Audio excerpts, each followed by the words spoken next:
Welcome, welcome, welcome, friends. I am OG Merpe, here with you, ready to run some D&D. This is the normal weekly game of like all my childhood friends. This is the first game of D&D that I ever started running. This is my original homebrewed setting. We play a homebrewed rule set that is an amalgamation, combination of D&D 5e and Pathfinder 1e with like a couple of elements from fourth edition, I think. Skill challenges, wherever those came from. I think it's fourth edition. And we're gonna be playing some D&D. We're getting to like the climax of the campaign, one of the end of the acts. I'll let the players give their own recap, but kind of the overarching story to date is that the players are seeking a relic that they know to be in the ruins of a city called Isolde, and they know that there's likely a dragon who lives there. They know that it is completely overrun with undead, and where they believe the dragon to be residing is pretty inaccessible right now. And so they're going to have to use their thinkers to figure this one out. Without further, and then I guess the last thing is that this is not necessarily a made-for-stream game. This is a home game that these guys are nice enough to allow me to stream. So no offense is ever intended, and hopefully none is taken. And with that, let's get to it. Let's play some D&D. Your Voice. voice. Do All you right, remember what the group? I'm live. So, who, who do you guys know who's doing recap yet? Did you decide? Stover's doing it. Yeah, Okay. I'm doing it. Then we'll start with Stover and go in Discord order for character introductions, so he can start us off and then roll us into recap. So Stover, please introduce your character. Sure, I'm Stover. I'm playing Arthur Struva. He's a level 7 gunslinger. He's a human, and he operates in the University Castle in New Birmingham, but lately he's on an adventure. His wife passed away, and so did his parents, and he's on a existential journey in order to find family heirloom, among other things, and he ran up with this motley crew. Um, yeah, and other than that, where we left off last time, going into the recap. Hold on, Oh, recaps we after everybody's done with character intros. We're doing character intros first. will stay tuned. Stay tuned. There you go. Chris, introduce your character, please, friend. I'm Chris. I play Sigbert. He is a fighter, uh, middle-aged, beard, medium length hair, um, two swords, um, former soldier turned mercenary, just kind of trying to kind of move town to town, trying to lay low until ran into this motley crew who, for some reason, either enjoys or attracts notoriety. Uh, but he stuck with him, and that's Notor- Sigbert. Notoriety, huh? Not fame. It's bad things that we get. No, not just no. It's just more neutral. It's not necessarily always good or bad. It's just neutral. I guess you could have used infamy if it was like really bad. So I guess it's a good point. Yeah, to Chris's in Chris's favor, you guys haven't exactly opted for the low profile approach. No. So you know. There's 7 of us or 6 of us or whatever. But There's you guys no have way a we fair could shot. go. You're 5 humans and 2 elves slash half elves. Like you guys almost could blend Okay. in. Okay. You know, you guys Yeah. almost could. Well, I guess you were initially. You have a dwarf now, but Yeah. but anyway, all that to be said. We're diverse. You guys are diversifying. Uh, affirmative adventurer action is in order here. Okay, Yep. Soto, let's hear about your character, bud. I'm Soto. I play level 7 barbarian. He's about 6'2". I wish I was that height. He is a middle to late age human who typical barbarian hide canvas from basically knee to shoulder.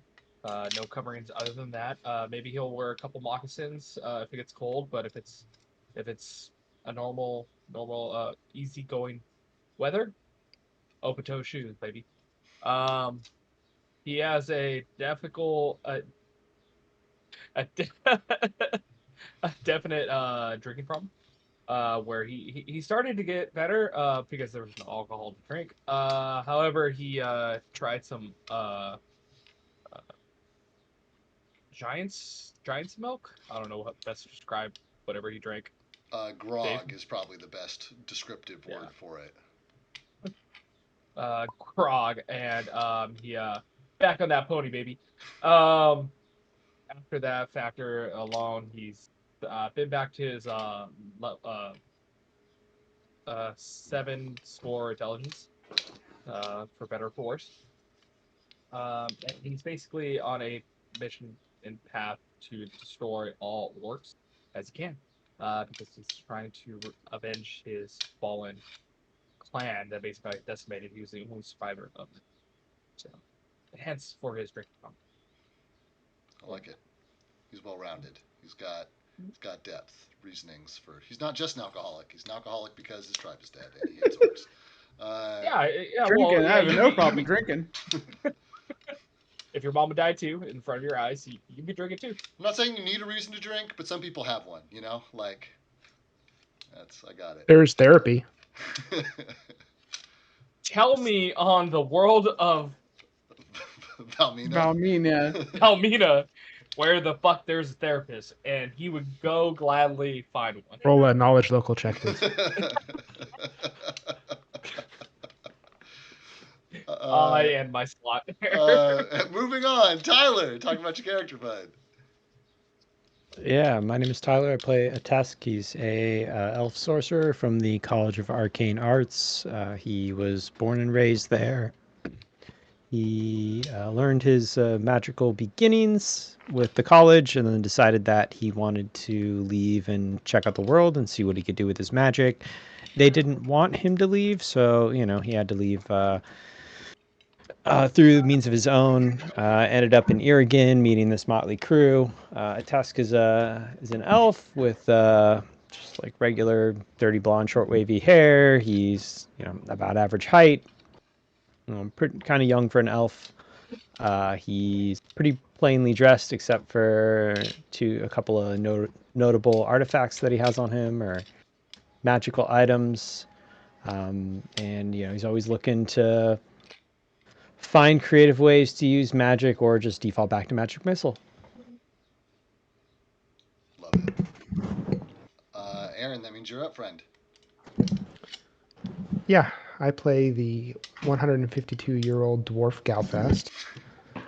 Galfast spends most of his time with his horse Desperado. For money, he ranges lands, makes maps as he goes. Looking at him, he wears a leather wide-brimmed hat that shades his face from the sun. He has a wooden bow strung on his back and a steel dagger on his belt. He usually is solitary. Spends most of his time alone in the wilderness.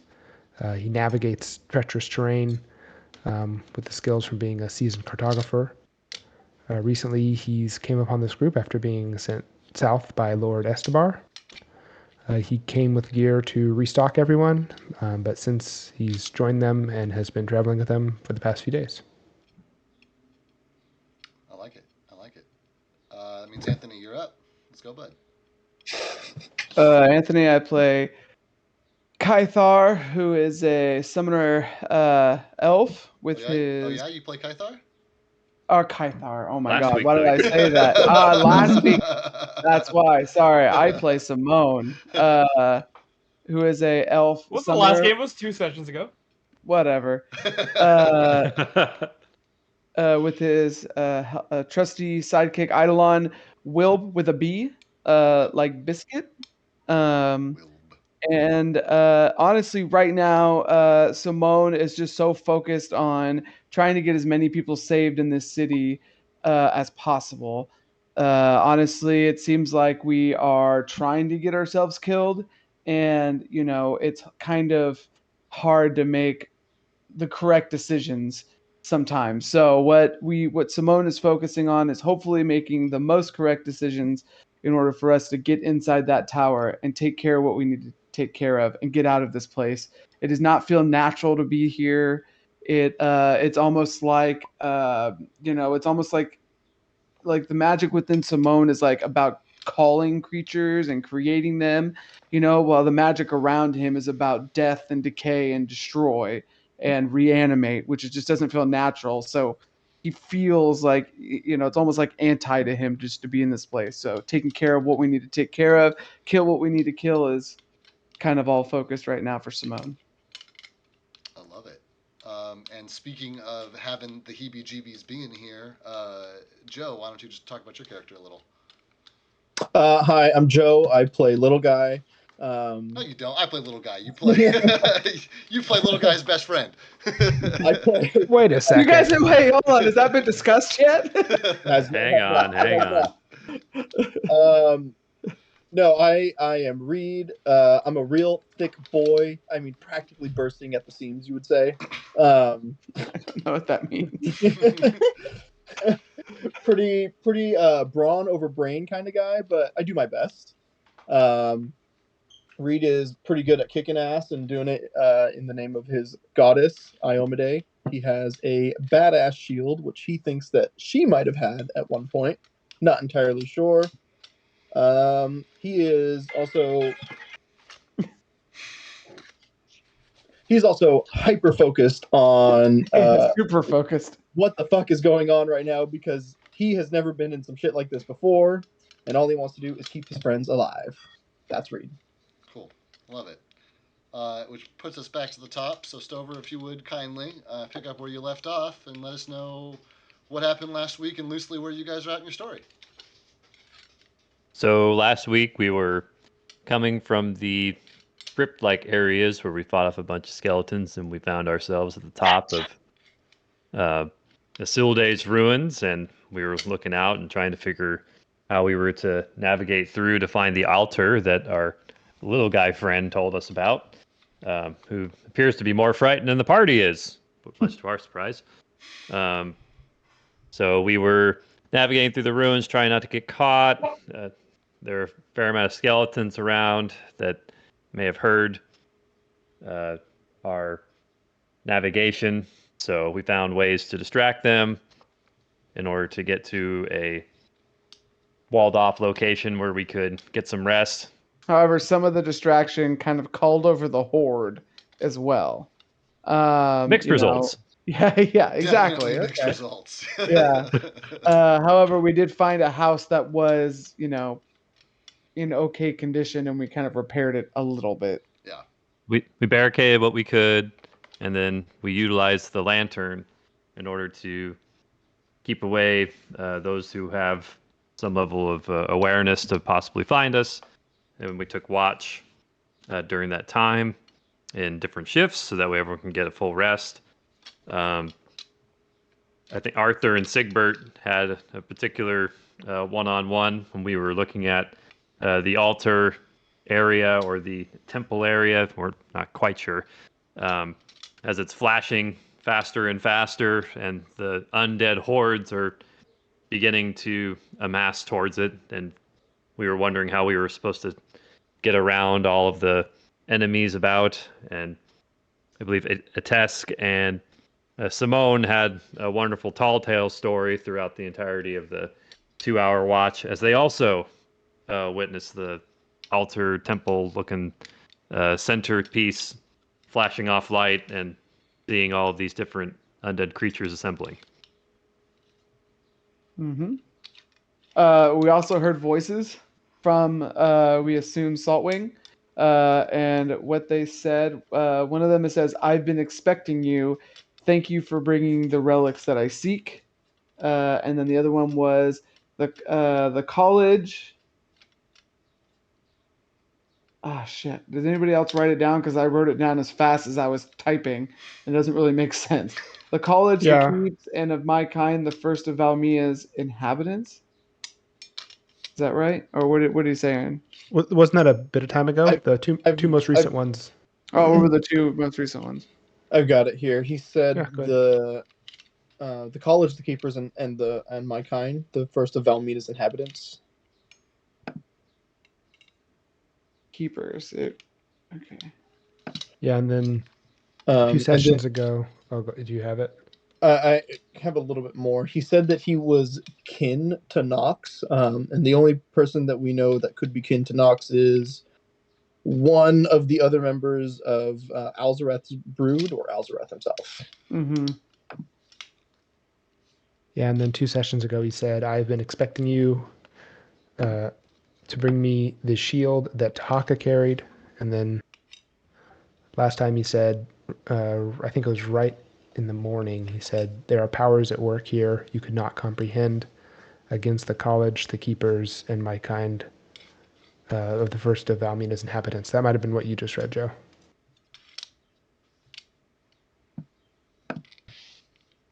Yeah, and then also I don't know if he said it, but the tower in the middle is like pulsing blue, and that's what caused all the undead to gather around it during the night. I like it. Does anyone remember what you guys are here? Why are you guys here? What are you looking for? We are looking for the. I have the specific name somewhere. Can I just do like The a search? helm. Yeah, definitely a helmet of some kind that It has a would go along name. with the It has a shield. name. It does have a name, but that was lost in my old notes when my computer reset. So Search. Unfortunate. I got it here somewhere. Tyler, do you have the name? I don't. I just have that it lets us breathe dragon's breath when we have it. Yeah. Oh, someone researched it. I think Joe actually is the one that researched it. Yeah, we know that it's a helmet, but I don't have the name. That's a shame because I'm prepared to give inspiration to anybody who can tell me that helmet's name. I know. You That's son what of I'm a looking bitch. As Don't if remember. I watch everybody's camera lean forward in their chairs as they start going through their notes.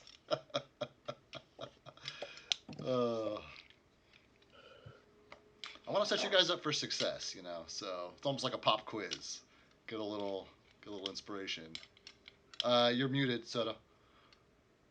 I said I find that funny as you twirl a dagger. I was like, I'm happy for you guys' success. It's a prop. It's still a dagger. As Adam would say, fail forward. Then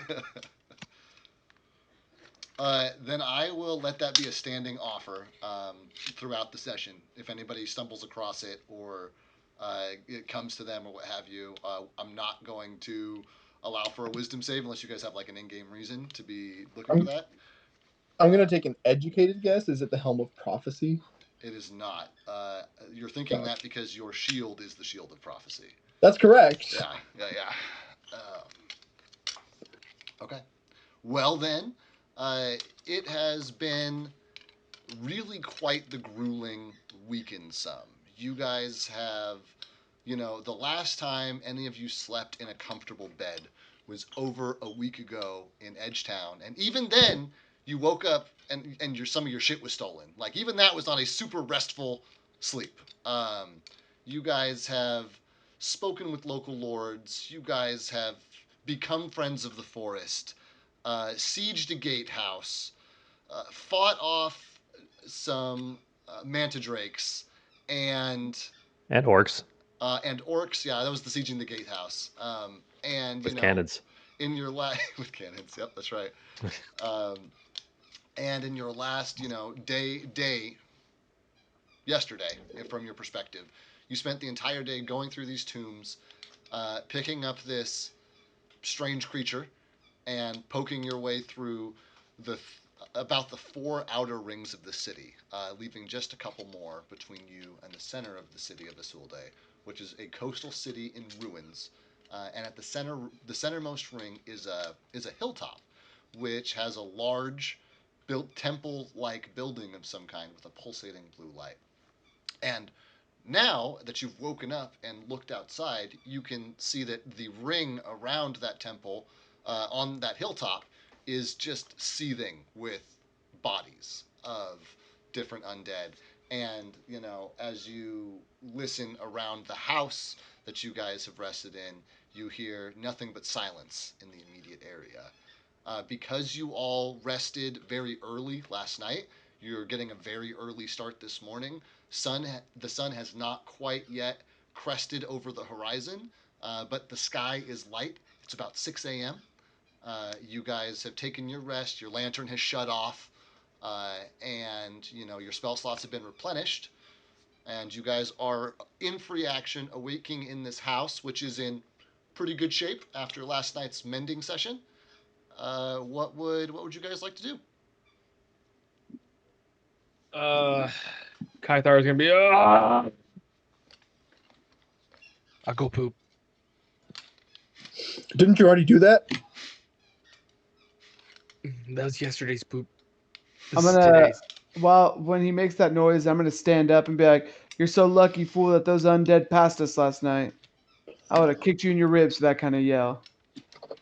The what? The what passed us? The fucking undead, fool. They're now just surrounding the tower. The tower.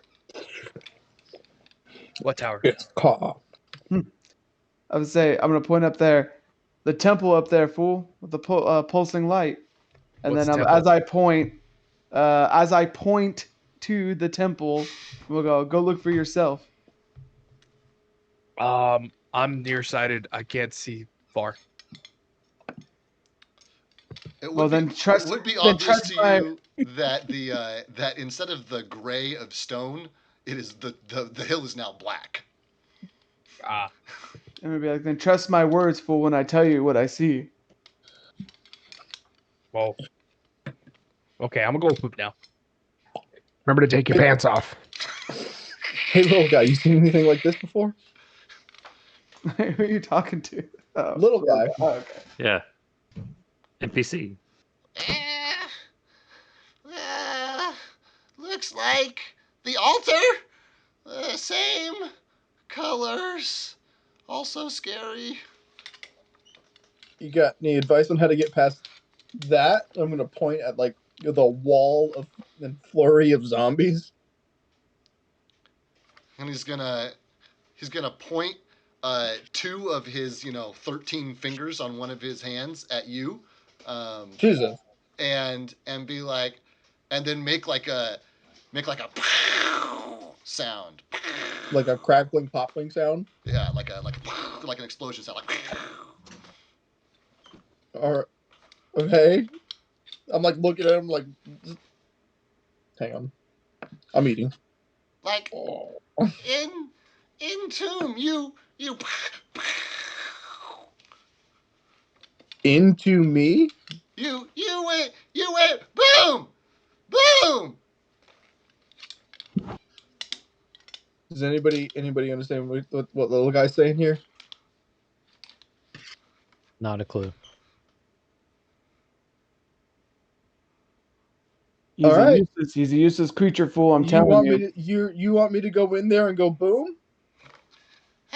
How I escape with I couldn't hear. you? How I escape with you? Oh, your plan is us? Ha ha. Oh. All right, well, little guy's not a lot of help here, but all right, so what's our plan, everybody? It's all right, nice try, and I'm going to hold up my hand and give him a high five.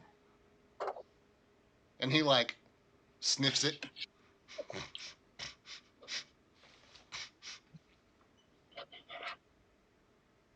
Just kind of looks at you. I'm gonna put my take my other hand and I'm gonna give myself a high five like that.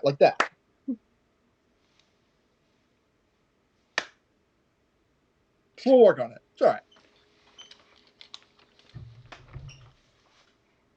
I'm gonna be like, it seems like since his undead army can be just kind of commanded, right? I say we give it something to go to. Whenever I saw them passing, it got me thinking.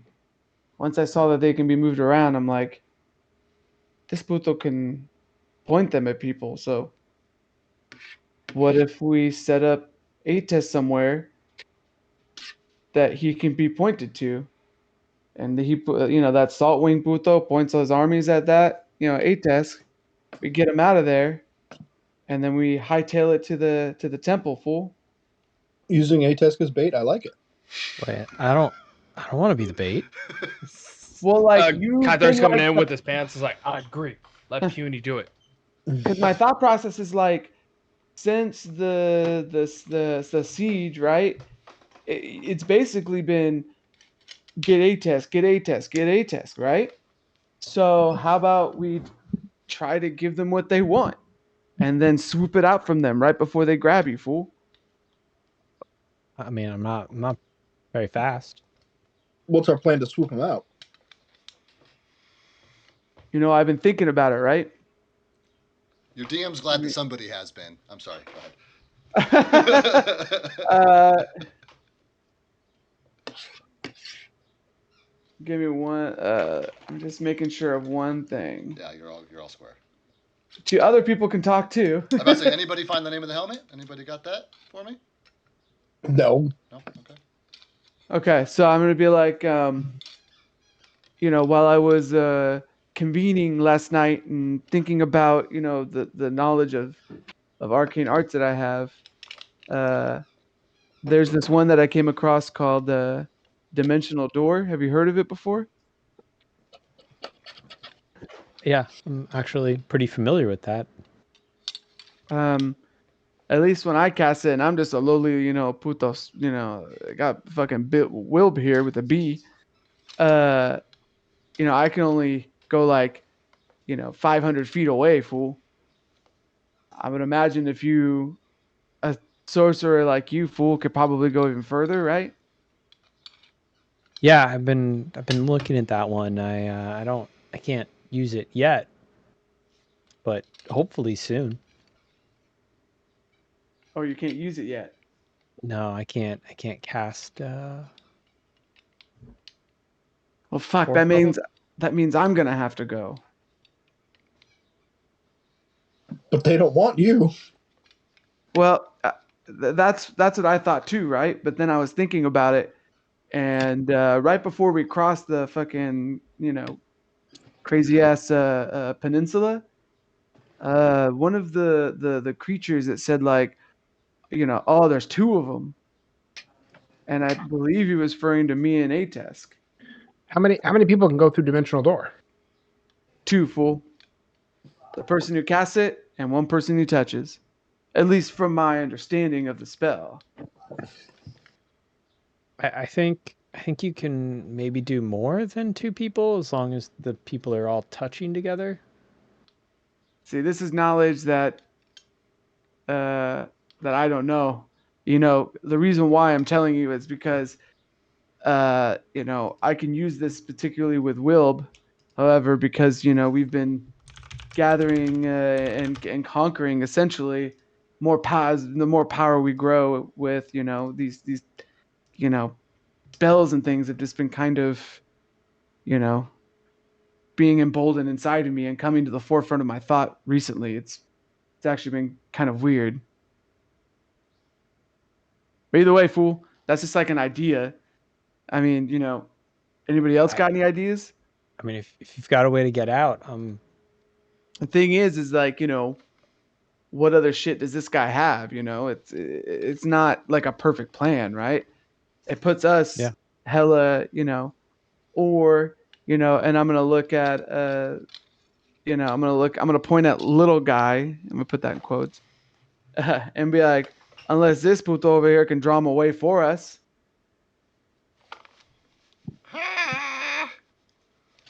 You are kind of fast. And you feel his grip tighten around your arm and shoulder, Reed. I'm gonna. That's a no. That's a no, dog. I'm gonna stand next to him on my tippy toes because I think he's on Reed's back. He is. I'm gonna say, "Do you have any spells?"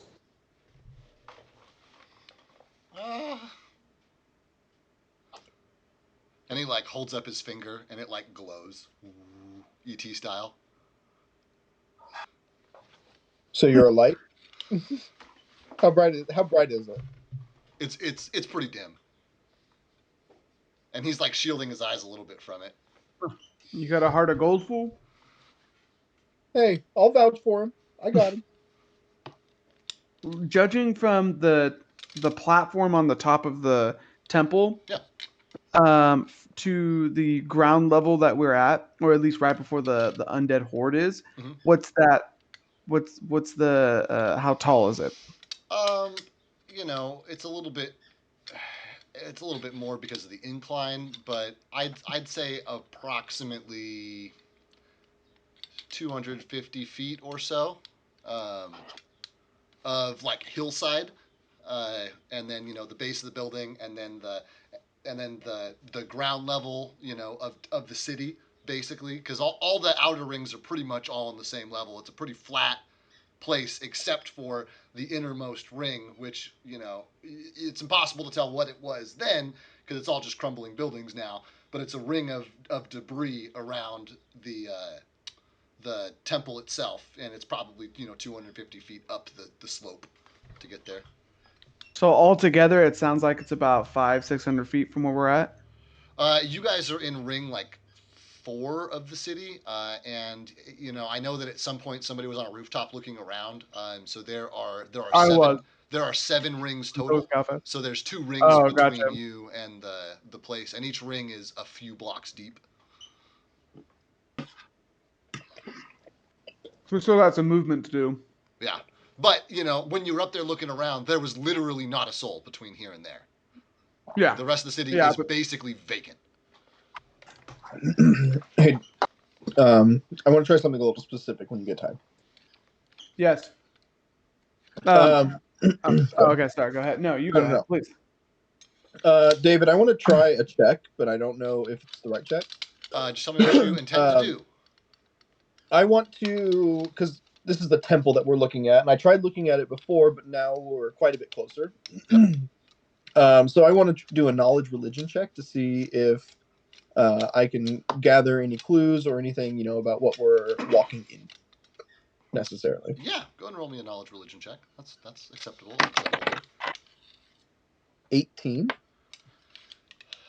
Now that you're closer and you can make out some of the specific architecture of this building, especially aided by the fact that unlike the crumbling and decimated remains of the rest of the city, this building is basically in pristine shape, which makes all of the fine details easier for you to pick out.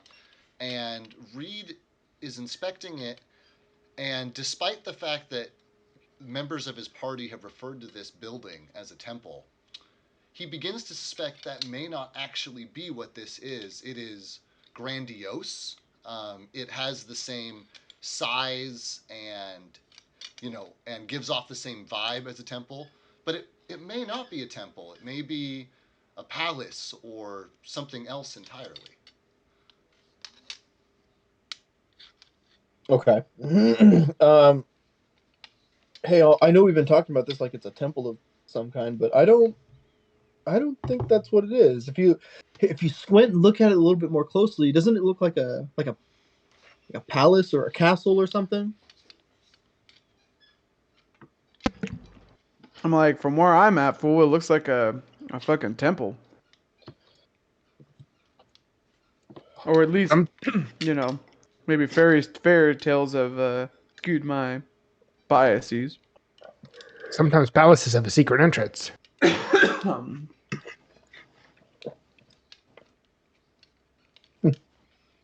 mean, the college had a lot of secret entrances. Well, it's not so much of a secret if everyone knows about it, right? Hey, Galfast, you're good with maps, right?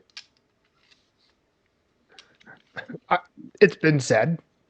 You got any maps of this place? I mean, we can show you the one that we got from the orcs a while ago, but I'm gonna say, maybe take a closer look. I got a map of this place. You want to take a closer look then? Maybe see if you can. I'm gonna turn the map that I'm currently drawing around so you can see. Oh my God, what do I see? A map that's coming together. It looks like the streets we've come down are pretty well drawn, like maybe a few streets Wait. over. Wait. It is essentially an exit, like a breadcrumb trail, and how to Right, leave. there's a little notation like entered in this church here, and then like exited in this church here for the underground path you guys took yesterday, and like there's a picture of a little house on it where it's like building we camped in, and it's just like it's all, but it's an So this obvious is the map that path. you're making. This isn't a map that you have. Oh, I have it. What about the map that we have? Have you seen that, Galfast? Yeah, I have. This one, and I'm gonna pull out.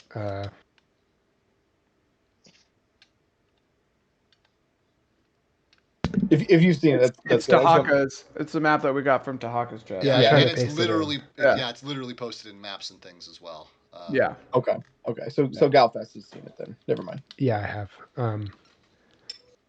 And we're just looking around, David. Is there any taller buildings near me? You guys are in the tallest, most intact building, and as you look around, it's obvious to see there are like spires of buildings that were once third or fourth stories, or perhaps like a guard's barracks at one point that have like crumbled away, and they're not intact anymore. But there are higher points in the city that you can make your way around to. From the building I'm at, and I can go to the roof if I don't have a great line of sight. Do I see anything that would scream secret entrance to me, like like maybe like a raised, a building that looks like a tunnel coming out, something that would look like it would be some sort of tunnel that would lead to the palace? There's a lot. There's a lot of rubble. I will take a perception check. Is what I will take. Okay, if it's okay with you, I'll do a knowledge geography. That sounds great.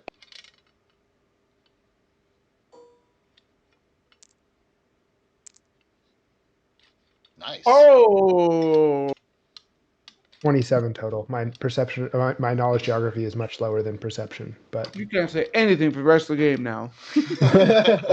I know first 20 in a while. There are. Keep in mind, you guys are out in the. You guys are in the fourth ring, and this. This temple complex, whatever this thing is, is in the seventh ring. So you're a little ways out. But as you're looking up, and you're looking up and down the roads and at the different buildings, you are noticing that a large percentage of them are are crumbled to nothing. And as you continue to look around, you can see that there are a few sinkholes throughout the city, which have opened up. The nearest one to you is in the, you can see one in the sixth ring, off in the distance, off to the, let me see, east. And, from this distance, it's hard to tell if it could be something as innocuous as a building with a cellar which is collapsed. But it could be more. There's no way to tell without getting there. Okay, I'm gonna kind of squint and I'll nudge Ithar and say, if you squint with your eyes, I know you struggle to see, but Reed, you too. You could see there's looks like a sinkhole over there. It could be nothing, but could be a crumbling tunnel entrance. Might be worth it to check out. Hey, little guy, if we get close to that sinkhole, would you, and it's small enough, would you go in and check? You're the smallest of us, probably the sneakiest.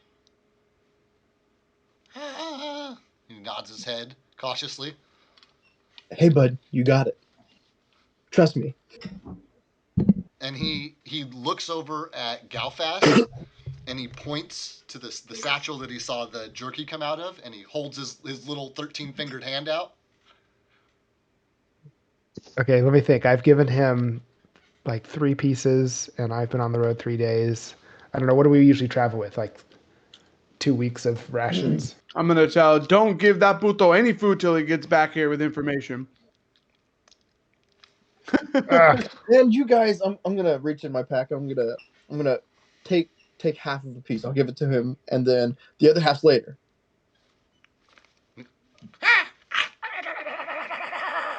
Jesus Christ! As his mouth he's got like a cone nose.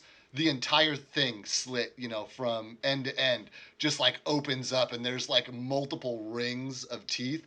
His breath smells like death incarnate, and it literally makes Reed's eyes water. But he just, like an alligator, just Pac-Man style, just fucking tears into this thing. It bounces off Kythar's face. The sting. I know. It's like Patrick. I caught the ugly. Kythar, next time he's taking a bath with you.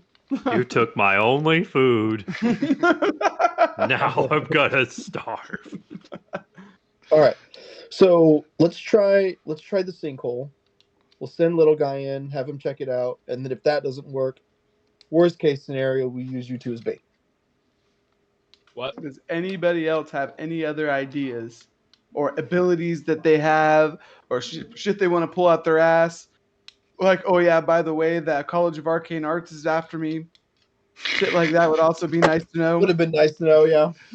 I mean, Would have been nice. I'm gonna put my hand out to you before you start talking and be like, listen, I get it, fool. I get it, but still, it's surprising. I didn't know. All I'm saying, I had no idea. You ran away from a place. You had an idea. Good fool. idea. You had an idea. Everyone had an I idea. didn't think they'd really follow through.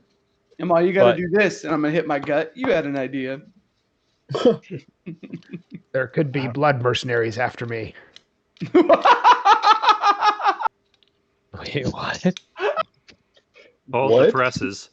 I'm gonna like. You're gonna see Simone just freeze, I'm just kidding. and then he's I'm gonna clean.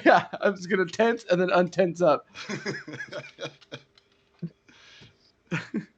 I'm all, I can't have another one. I must do Kythar off that cliff. I can't do this again. I had a point. If I had let him gone, we'd be okay. Just saying. Okay, sorry, let me reiterate that. If he go, we'd be good. We good now, and he here. Puto. He here. He here. Same problem. Fool. Problem all around us. I'm trying to get in Kythar's level. Full rock. Kythar picks up a boulder. No more, no more rocks. No more rocks. Come on. Does anybody else? Arthur? What would you like? Sigbert? I'd like a plan, fool. Right here on a piece of paper. Oh, we have paper. I mean- You see Arthur break out a quill. Licks the end of it. Wait, you just have a quill, fool, and don't never mind. So, yes. I have my journal in the pack, but I keep my quill handy. Say, either way, we need a plan. Okay, you see And honestly, Arthur I've start been drawing coming out up- like a quick diagram of like what they can see Okay. onto the piece of paper. It's just a couple of lines. Yeah, it's basically just like Okay. circles for the different districts and like a big X in the middle where the building is and like a circle where the sinkhole is. Rough tactical So map. here's a sinkhole. Here's where we want to go. Hey, do we need to scout out any further, or is it too dangerous? I'm going to tell you right now, fool, it seems like when we were up at the tippity top that all the dead are now on the tower itself. So, like, it's pretty clear up to that point. What time is it, Dave? 6 6 in the a.m. morning. Okay, so we have daylight. Why don't we just make all the undead dead again? That's a great idea. How do we do that, fool? And little guy goes,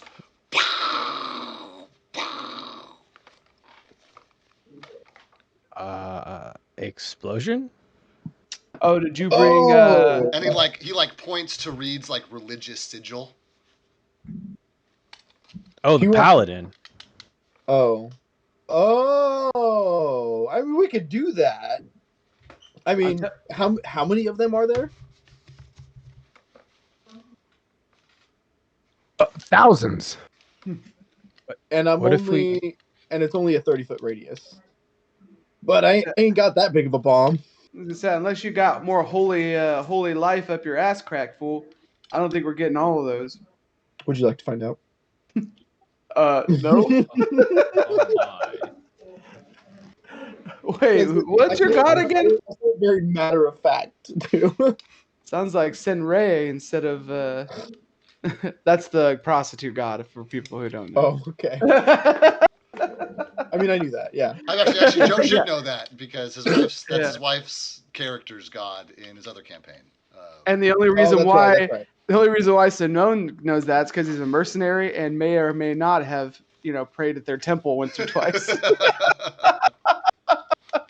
Pray. Yeah. They have their own version of prayer. Yeah. I'm gonna look at little guy. Hey, bud. I don't think that's gonna work. I'm gonna look at him like, do you know where a cannon is, fool? I look. Arthur gets real excited Yeah. at the prompt. Visibly excited. I mean, do we want to go back and get the cannon?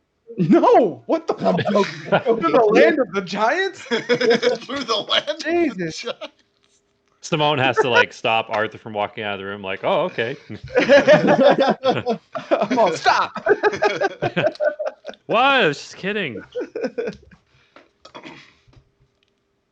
Unless you got anything here. I was asking little look guy, around. do you know where any cannons are?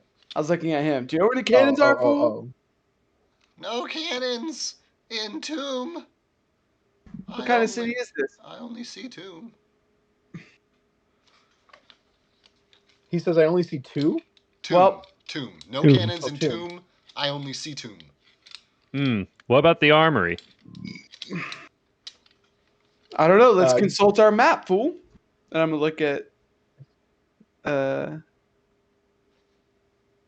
fucking Christ. I don't know why I'm Son of drawing a bitch. Oh, I got it right here. Son of a bitch. I got it right here. Galfast. I mean, Look Aaron at just cycles Galfast. through so many characters. Wow. Which dead man walking is it this week? Oh wow. You are talking to the guy who got knocked down to 1 hit point within like 2 sessions of introducing his character, so you know. Not off to a great start. another one. It's a single off his album. Another one. Sure. So I turn my map around and you'll see what Reed saw. It's a map of where we came from. I was like, Couple where's streets the over. where's the armory, fool? All right, in one corner, I'm gonna like take my drafting pencil out, and I'll draw a crude stick house and write armory. Right here. This is where we attack. How far away is the Who's talking armory about from where we're at? Most of there are armories set up on each of the 7 rings, and they're set up roughly in the north, south, east, and west locations of every ring. But they alternate. So in the 7th ring, it's north, south, east, west. Then it'd be like if you shifted it 45 degrees, and they're northeast, southeast, southwest, northwest. And then they flip back to. So if you were looking at them, they'd be like 4 points here and here, and then 4 points on an X, and then 4 points on a plus, and then 4 points on an X. But there's 4 armories for every ring of the city. And we're in the 4th ring. You guys are in the 4th ring, so you guys you're probably equidistant on either side from your armory, Regular. or if you want to go in a ring to the 5th ring, it's pretty much right in front of you. Okay, Arthur's going to propose to the group to see if they have any gunpowder, make a distraction on the opposite end to pretty much distract the undead, which leaves the rest of the party the means to be able to get closer to the temple altar and see if they can find a better way inside. And how far is the sinkhole from the armory that we're going to? Because we're going to the 5th ring? Is that what I heard? That depends. Which armor are you going to? It sounds like the 5th ring is closer to where we want to be, and it's on the way. Yeah, the sinkhole's in the 6th right there. ring. So you can pit stop at the armory on your way to the sinkhole. Okay. Let's do that. Well, we already paid the puto to go through it, so might as well. What Hey, easy. He's Well, my you get little what guy. He's just you get another what you mouth to pay feed. for. Fool. Yeah, he's just another mouth to feed. I say get rid of him. I'm gonna go Hey, like this.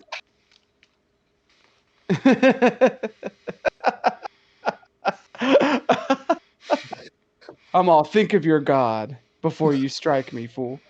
I think of my god, Iomade. No, I think he was covering little guy's eyes. I think is that was. I was. Yeah, I'm covering little guy's I eyes. thought you were gonna like smack me. I was like, no, oh, no, little guy's on his But- shoulder, so he's like covering his eyes. gotcha. Okay. Which eye, fool, are you covering? I know, even though Reed's ginormous hand is in the way, you can still see like two half crescents sticking out over the top of it, and from the bottom of it, like his eyes are just so huge. Hey, he'll prove to be useful, and if he's not, I mean, at least he's kind of cute, right? No, he's the opposite of cute, fool. I like. All right, I would have like to pay someone to get rid of him. I need money. And as a reminder, he's posted in chat, but this is little guy here. Yeah. So I'm all. Do you want? How do you handle those fingers on you, fool? It's like at any point they're I gonna got all strangle this your armor. neck. I can't even feel it. I'm sure you feel it, fool. I'm sure you feel it. Can he feel hammer? Yeah, he did. You hit him before, fool. Yeah, you hit him already. All right, and I flip the hammer around. How about now? What? and the dude like ducks behind Reed, little guy like hides behind him and just kind of like hanging off his back like a cape, and it's just like a Oh, yeah, backpack. get him. Get Just him. like, All right, we're getting a little Like a sidetracked ball! here. We got.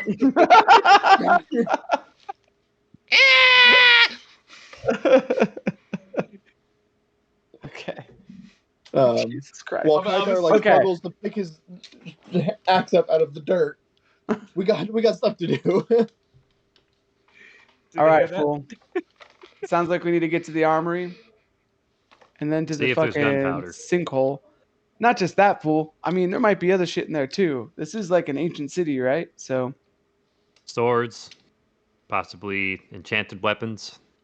I There don't could know be about maps. that, but that's what I was thinking of, and just more information in general, fool. Maybe even better bow for Galfast.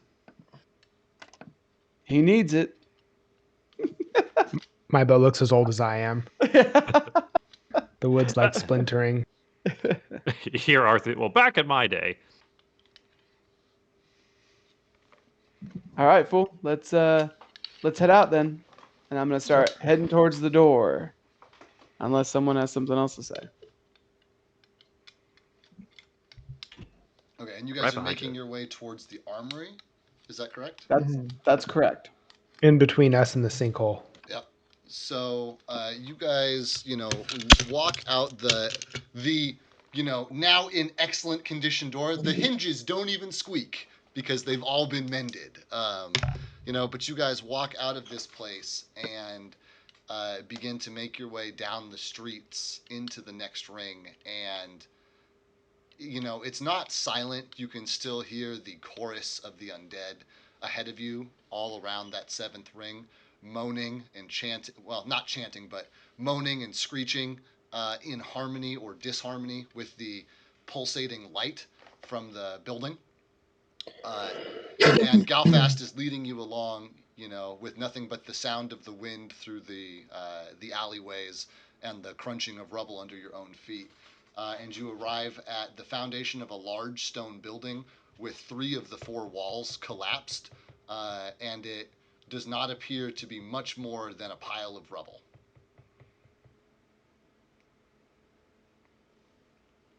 Perception check for what is within the armory. Yeah, cool. You want to roll or? Yeah, what are you looking for specifically? I know gunpowder. Anything else? I'm looking for explosives so we can make a big loud noise. Cool. With the modifier, that's 14. Arthur makes his way through the building, and he starts like pulling bits of rubble off, and he isn't able to find.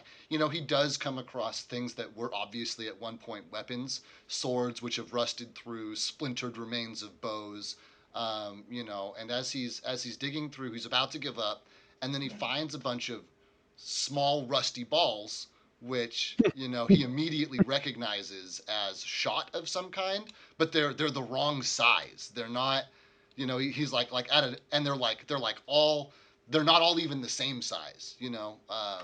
So it strikes him as odd, but he continues to search and is able to find a small flask of powder, and I don't know how to describe it. It's not. I want to emphasize it's not a cannon. The diameter's too small, but it's probably 3 inches around, and it's basically Blunderbuss? It's like a long metal pipe, not attached to anything. It's just this long metal pipe, kind of like intermixed with all of this stuff. It's rusted, but you are able to find something that's got a bigger diameter than any of your weapons have, but a smaller diameter than the cannon does. And it's a pipe that's closed on one side and open on the other. Okay, Arthur is we're getting somewhere. I found a pipe. I found a powder flask. He shows them all the cannonballs and different sizes. Yeah, they're all they're all like marble size. They range from maybe half an inch in diameter to maybe an inch and a half, 2 inches in diameter. All different sizes. Okay, so then Arthur's going to explain to the party about how he's going to make a large noise by making a magnifier on the end of the pipe, making it a confined space, so that way when he loads the powder and loads what little that he can get into the pipe, he'll make essentially a pipe bomb cannon. So it'll be a makeshift device, and it'll only work once because then the pipe will probably break, I imagine, since it's not exactly in the best of condition. It's got to be a 100-year-old pipe at least. Yeah, okay. It's been sitting by the Arthur sea, also next to the ocean air. It's in pretty rough shape. Arthur is also looking for anything he can use to make his makeshift ammunition, because you can imagine how many shots he took on his journey. So he's also looking to replenish anything he can in terms of his flask and shot stores. Yeah, so this is what you found. You absolutely can melt down some of these. You could scrape them clean and melt down some of these balls that you found and pour them into your mold, so they're the proper caliber for your weapon. But that'll take time, and whatever you make ammo with will obviously not go into your makeshift, construction creation. But you could go so far as to break this pipe up into different pieces and melt it down if you wanted to. But this is the metal that you found here. Okay, well he'll store I guess what he's not going to use. There's swords and things as well that I described. So there are some various weapons, axe heads and sword hafts and things like that you can probably you could probably use for these purposes as well. Yeah, he's going to take a portion of that so that way he can replenish his ammunition stores. He was able to utilize some time during the watch, but that was only enough to get him through, maybe until the next time there's a rest. Yeah. And then he'll need to melt down some more. So just putting that in explicitly. Cool. I'm gonna grab the broken bow that Professor threw aside, and I'm gonna hold it up to Galfast and be like, "Look, a newer bow than yours, fool." Oh. About how old does it look? Centuries. This is great. This bow might arguably be older than you are, Galfast. Well, centuries, so yeah. Over 150 years. Probably a pretty hard no, but is there anything in here that looks better than my sword? It's just a bit. Absolutely not. Okay. Yeah. Just a soft no. Soft no. Not a hard no. A soft no. So, Arthur, are you going to stay here and make bullets? Ammo? Just to be clear, Arthur's going to say, I already did some level of ammunition making during the watch. However, I'll also need some of this for later, so that way I don't run out of ammo later. I'll use the portion that is available and put that into the pipe and essentially make a makeshift distraction to get all these undead over this way while the rest of the party makes its way closer to the temple. That's the idea. It's a distraction. Well, that's an idea, fool. But Let's they did go ahead. get called to the tower, right? So like, I feel like they can be kind of like commanded around, right? That's why my idea of me and Ates being the bait, because they want us. If they just hear an explosion in a random part of the city, they're just gonna kind of like assume it's us, right? Well, let's go check out that sinkhole. Maybe we can distract them just slightly far enough away from the sinkhole that you can dimensional door to it, and we get out of there through the Well, sinkhole. we don't even know where the fuck the sinkhole goes, fool. It could just Right. be a hole in the ground. Right. Let's go check it out. If it leads us right back to that fucking temple we were just in, I'm throwing the bones at you, bro. Well, we're sending little guy first to scout ahead. And there's no guarantee he'll come back, the piece of shit. He'll be forever missed. I'll have you know. In loving memory. Little guy, you're going to do just fine, I promise. Peeking over Reed's shoulder. I have a feeling he'll run at the first sign of danger, so you'll see him. I don't think so. He's braver than that.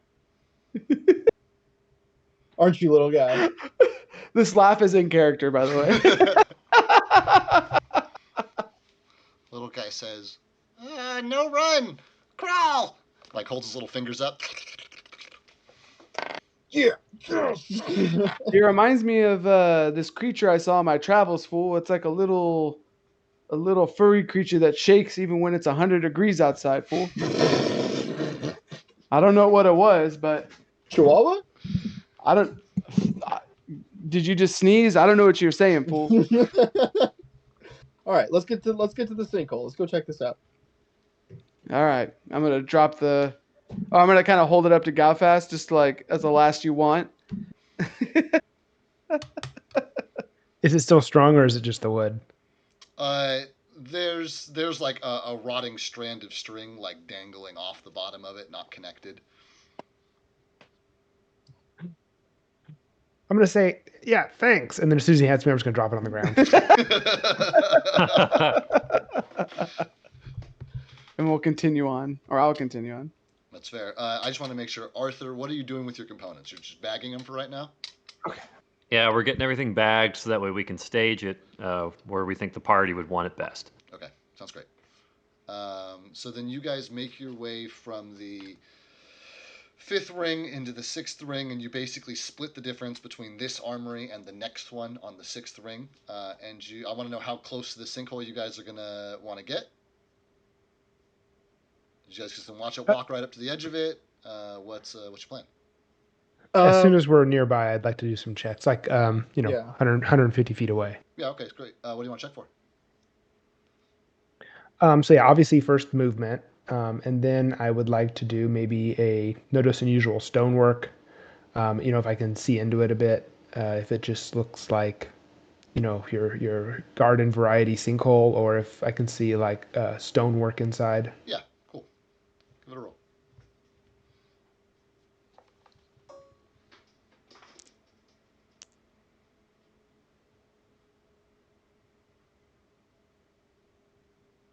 Uh, 21. So the hole goes farther. It's deeper than your dark vision can see. So you know that you know that it's deep. You're able to identify that there is, nothing fancy, but there is like cobblestones and rough hewn like walls and a floor, and it's not just rock. There's evidence of man-made, hand masoned stone as part of this setup as well.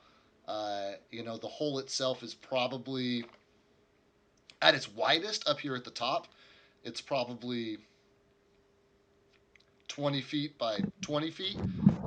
But there's like bits of rubble that are clogging it up and stones and things, and you can like look into it, and it's going to be a tight squeeze for any of you, but there's definitely enough room for little guy. So you said the hole itself is 20 feet by 20 feet, At the and top, it goes at ground down. level. Okay, and then it concaves down like a Right. cylinder. It's like if you dug a cone shaped hole, right? Like Okay, and there's a point, small point in the center where I can see in that there's something, masonry work inside. yeah, you can see that there's masonry work down there. And you can see like there's small gaps here and there around it, and you can see through those gaps and see there's stones there. Absolutely, but you can't see all the way past the tip of the cone. Like it's just too deep for your dark vision. You just can't see that far. Okay, so for like a long moment, I'm gonna like look, and say, could be something. I'm gonna take little guy and I'm gonna set him down and I'm gonna do like the child squat next to him. You know what I'm talking about? Yeah, I got And I'm you. gonna be like, all right, little guy, this is it. It's your chance. Stay quiet, stay vigilant, prove these guys wrong. And I'm like, put my fists out. And he sniffs your fist. No, like this. And I'm gonna put his fists up and then I'm gonna pat him. It'll be dark in there. And he like flinches a little when you make contact. Just kind of looks at you. And I'm gonna give him a thumbs up. You got it. He's got like 4 thumbs on each finger, on each hand, sticking them up. Does he give me all 4 thumbs? All 8 thumbs. All right. All 8 thumbs. Oh, I see. That's weird. But we'll get used to it. I'm gonna be like, hey, hurry up, fool. You know The what undead horde isn't getting any older. All right, you know you know where we're trying to go. Tell us if there's a way there. Okay. Food when I come back? You got it. Okay. Just don't eat it in my face this time. Okay. And he like looks up at you and then he scampers away down into the hole and disappears out of sight and is gone. Anything you guys want to do while he's down there looking? He does not reappear right away. I'm gonna take a pee break. I'll carry this with me. I mean, it's a little early, but if you guys want to take our break, we can take our break. No, you're fine. I'm just gonna use the restroom real fast. Reed's gonna go take a piss really quick. Don't make in the us corner. listen to you That's pee. what he's Mute done. yourself. Okay. Sweet. So this thing disappears down the hole and out of sight, leaving the rest of you standing around the sinkhole up top. I'm gonna start summoning Wilb. Cool. Sounds good. Mm-hmm. Only takes you 30 seconds, so not a big deal. Any high or tallish buildings near me, or is it all flattened? You're looking around, and actually, where the next armory over should be on the map actually looks like it's got most of its first floor intact, which would leave you with a surface to scamper up and look upon. How many minutes would it take me to walk there? I mean, assuming that it's like everything else is, which is to say completely empty, 5-10 minutes.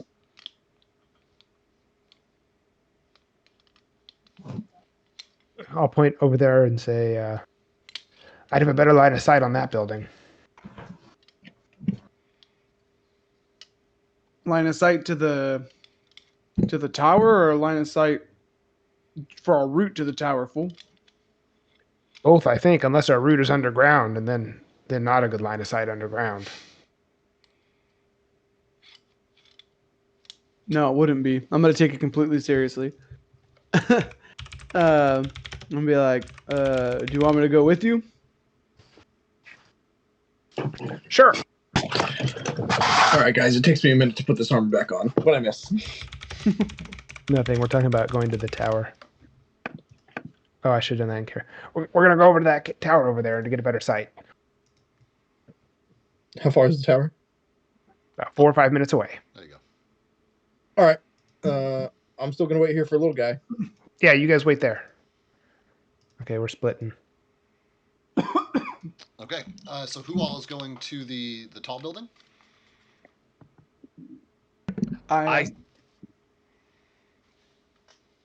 say with little guy. Okay. Great. He new friend. that fool's never coming back. And you're just wasting your time. He'll be back. He'll be back. If you guys want a third, I can head with you guys to the tower. Sounds Survival good to me. training will come in handy. Okay, Yeah, so Arthur also wants to go. so I've got Arthur, Sigbert, Galfast, Simone, And Wilbur. and Welb. Yeah, I count you guys together unless you explicitly state that you're splitting up, because I always assume that you guys are together. Mm-hmm. Great. So the lot of you break off and head towards this, intact building. You're moving towards the coast, putting the inner ring on your left side, and you can hear the chorus of voices much louder now that you're here in the sixth ring. Just out. The closest zombie to you guys is probably 800, maybe 1,000 feet away. I guess that's not true. It'd be a couple of blocks. So how big is a block? It's probably 100 feet. No, that's probably about right, about 1,000 feet away. And so, you guys make your way over to this building, and there's no door on it. One of the walls is crumbled. And there's a huge hole in the side of it that you guys can just walk through. It's pretty dilapidated and looks like it just might come down on top of you if somebody leans on the wrong wall. But you guys are here. How'd you like to proceed? Is any of the roof still standing? Yeah, about 3/4 of it. I'll shoot the rope up there, and start. Assuming it looks like a bear weight, I'll try to climb to the top. Yeah, so all you have to do is hold your magical item, look up, and will it, and it poof, connects, and you're holding the rope on the other end. And Galfast gives it a tug, and the first stone that it embeds in just comes tumbling out, runs down the building, and he looks up and he picks a different stone and he gives it a tug, and he watches the entire wall like waver slightly, but he starts up it, and the whole thing, and he keeps going, and he's able to make his way to the top without this thing collapsing. I've lost a few pounds since I did that last. From the top, do I see anything new? I know I think we're 2 rings in, which makes us see out of 7. You're in the sixth. How many? You're in the sixth ring, because you guys went ahead to the guardhouse. Because the sinkhole. Meaning there's the 7th ring, which is the innermost, and then the palace. Yeah, but it's all the inner ring is a big circle, so it's a ring of buildings and then some stairs and then the hill and then the palace. It's all considered the 7th ring. If you were like looking top down, it would be the bullseye on the target that is this city. We're right outside the bullseye. Can I see anything that would jump out to me that I haven't seen on my last looks into the center? Any other ways in? Any gaps in the the ring of undead? Can I yell? As a free action before the DM can describe it, I'm gonna be like, "Hey, look on the platform, fool! All those stupid puto dragon bird things up there." Oh, look! Because remember, that's where they were resting and launching off of when we were entering the city. Yeah, the Air Force. Yeah.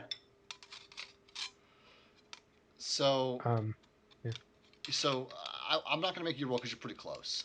So you're able to make out a couple of things distinctly, which is one, you check out the roof of the building, and you can see a crumbled section of it, and it's obvious to you now that this is how the creatures were like coming and going from this building. Is that there's like a section of the roof which is collapsed, despite the fact that it's in pretty good shape.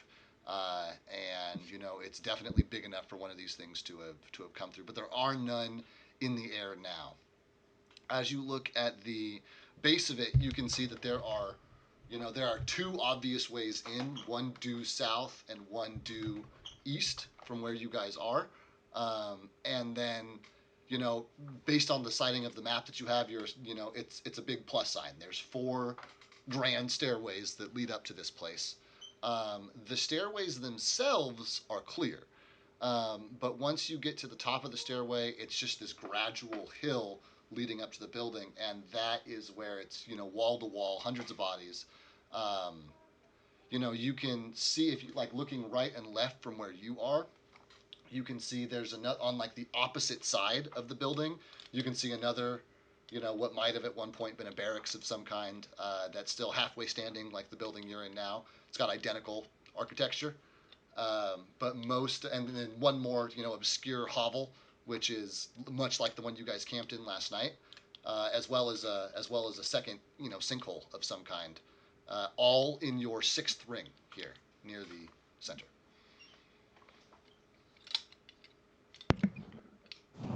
Nothing up there. See a few entrances, one on the roof, a few stairways up, but all the undead are at the top.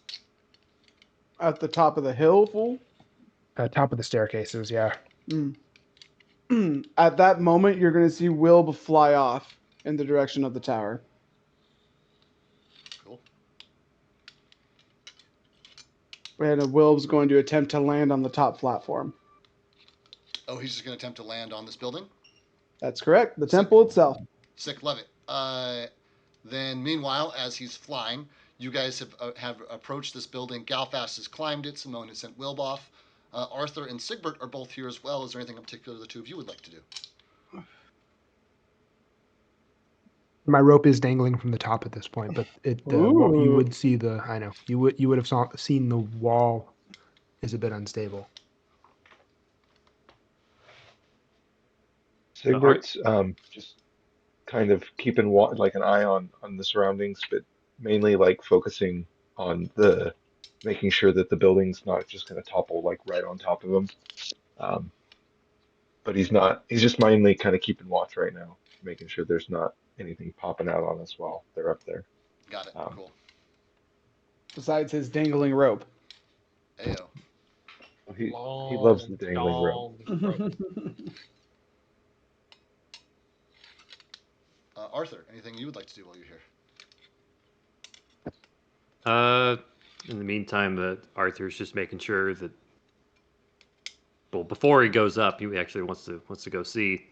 So he's going to go mention to Galfast. Galfast! Arthur calls out to Galfast. You see me rummaging in my pack for a LaCroix when I look up. What's that thing in your pack? Which thing? Spring water. That container. Which container? The one that you're grabbing. Out of your pack. This is it's sparkling water. Ooh. It's my favorite non-alcoholic beverage. I see. Is it safe to come across the rope? How much do you weigh? With gear, 240 pounds. Maybe not. Maybe not. Okay, Arthur's going to stay with Sigbert. Okay. Then if there's nothing else, Wilb has taken off, and Arthur, Sigbert, and Galfast can all see the winged, leonine, two-headed creature sailing about how high? I got to ask. Are you off the ground? Is he off the ground? He's like, it's like an incline of like how a jet takes off. So he's slowly climbing to altitude at like, to try to reach the top. Okay, of the tower. Yeah, it's like a straight line up. Yeah, so he's probably at any point anywhere between 1 and 200 feet off the ground. That's correct. Great. Then then he's headed that way. Back at the sinkhole, little guy has disappeared. Your party has walked off. You have not yet seen Wilb take to the skies. I just want to check in with you guys. Anything that you want to do or talk about while you're waiting? Still waiting, huh? So, a test. Why did these guys want you so bad? Well, because I got out. That's it. They don't. You got out. They don't really like that. People with their knowledge getting out. But like, if they if just so many schmuck got out of there, like with knowledge, they would just kill him, right? So you're special enough to not kill. Well, it's because I know magic. Is And there a specific kind of magic that you know that you're not telling us?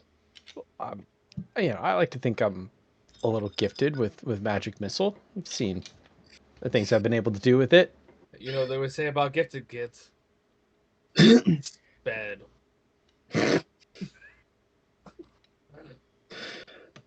Kythar, that's the best sentence I've seen you put together ever. Wow. Did you have a moment of lucidity? Sorry, I had a, It means sorry, I was sober for a second. You see him take a super long, hard drink. He's all, me better.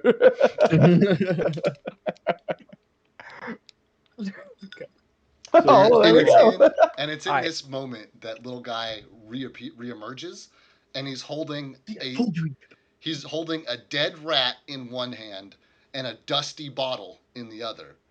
And he scampers up, and Right there, grabs the bottle. and he like shrinks away and like scurries over. He takes a big bite out of the rat. Just like takes this thing, and with kind of a full mouth and like the tail sticking out on one foot, he's like, lots of both of these down there. I thought I was gonna shake the bottle. Is there anything in there? Yeah, it's full of a. Is it it's corked? it's corked and full of a red liquid. I thought I was gonna uncork it. Well, now hang on. Did you ask him if he wanted some of that? So wait, you took it away from him? You took it away from him? And yes, he did. Oh, okay. All right. Took it away from him. and just I trying to don't follow know it. if you should be drinking that. I see. We got a big day. Okay, hold on. I take a big sniff. What I smell? It's definitely got like notes of must and mildew, but underneath all of that, there's like a sweetness, like that reminds you of like a sweet wine. Okay, adhering to Reed's like, hey, you brought that up. It's like, I look at it, little man, like Little guy. You first, and I hand it like I'm like handing it to him. You first. I'm gonna look at him and be like, you take it easy on that too. We got a big day. And you're only so big. As I'm watching well, this camera right now. Watch this camera. the little guy over there just pulled this vial of liquid out of who knows where, and you're gonna drink it? He grabbed it. I uncorked it. He gets first gets. The fact that anybody's going to drink this is concerning. It's terrible. It's a terrible idea. And But he holds it out to a Tesk. You what? No, if you there's can have anybody that I my think share. could drink it, it's him. I think he'd be fine. I drink now? A little bit. Yeah, sure. It's gonna kill him. Please have it kill him. Oh, no, I grabbed it. No, it's too late. No, you. Okay. I'll take a reflex The save. stack I resolved grabbed it after he after- drinks. I'll take a reflex save, Kythar. Okay. He's gonna Do it in game. Do it in game. I don't trust this guy. Okay. That doesn't prove anything. You're just shuffling around. Oh, hold on. 6. 6. It is 6. Oh boy, what's your final? Well, yeah. Let me get the final in. I think he's got a good reflex. 12. You're able to snatch this thing out of his hands, but not before he downs at least a third of this bottle. And so, and you take it from him, and he's got 2 tongues. One of them is starting in the top left corner, the other one's starting in the bottom right, and they like lick his lips. and then like Why? comes in there, and they're like gray and like covered in warts and stuff. And then he like smacks his lips. And Does he's he say drunk. anything? Please have him And drunk. he reaches back out for the bottle. No, making no, grabby hands with all 13 No. fingers on each fucking Scared. hand. Care. All right, little guy. How about some Care. food? All right. So, is there a way to the temple from there? It's fucked up. Bro. It go down, but not come up. It just goes down forever. For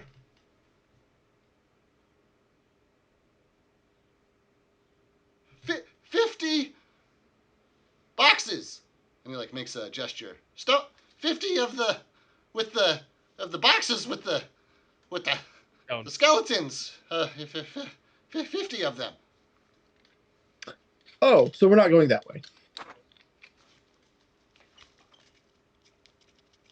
There's more. There's more skeleton boxes down there. I don't know what that means, bud. Food. Food. Here. Goes into it. And then Did he turn and eat it away from my face this time? No, absolutely not. Does his breath smell like death and alcohol now? Yeah, it smells like death. Okay. I mean, it already smelled bad. It smells worse. Yeah, if yeah, that's yeah, possible. yeah. Yeah. Arthur All right, hands a okay. little bit of pig meat left over that he Arthur's dried not there. over to Reed. Oh, is he there? No, Arthur's over at the barracks. Oh, But that's but true. at this Yeah, moment, you tinkle. guys see Will take off from the building and head towards up and over the zombie horde towards the building in the center of the hill. Sounds like an F-16 taking off. Should we go catch up with them and tell them the bad news? That it's full of alcohol? No, it's got boxes of zombies in it.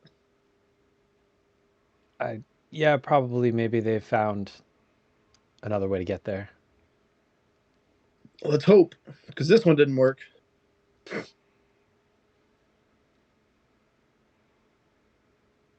Diddly diddly do. So you guys are heading to the watchtower, the next building, to meet with the rest of your Yeah. companions.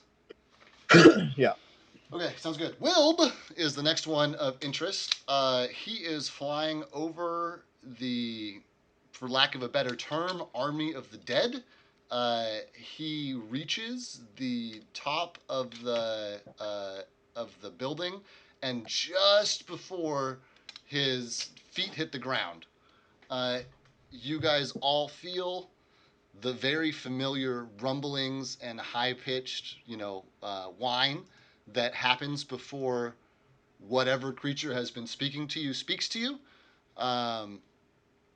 And this time it says, "I have lived here for centuries, amassed immeasurable wealth and power. None have challenged me and lived to tell the tale. You shall be no exception." Until now. And Reed just shouts, "Until now!" into the air while you guys are all getting in transition. Would this affect Will Blanding or not? I guess is where I'll start. I mean, he flies in place. I mean, unless there's like a physical component to it, he flies in place while listening to the thing, and then slowly, puts his paws and lands. Cool. Sounds good. And hold on, before we move on. Yep. I've lived here for centuries. Yes. And Amassed amassed immeasurable wealth and power. immeasurable. I totally spelt that right. It's okay. It's just for you, as long as you know what Yeah. you're writing. I don't, but go ahead. And then what was the next None thing? have challenged me and lived. Okay. And then you shall be no exception was the last bit.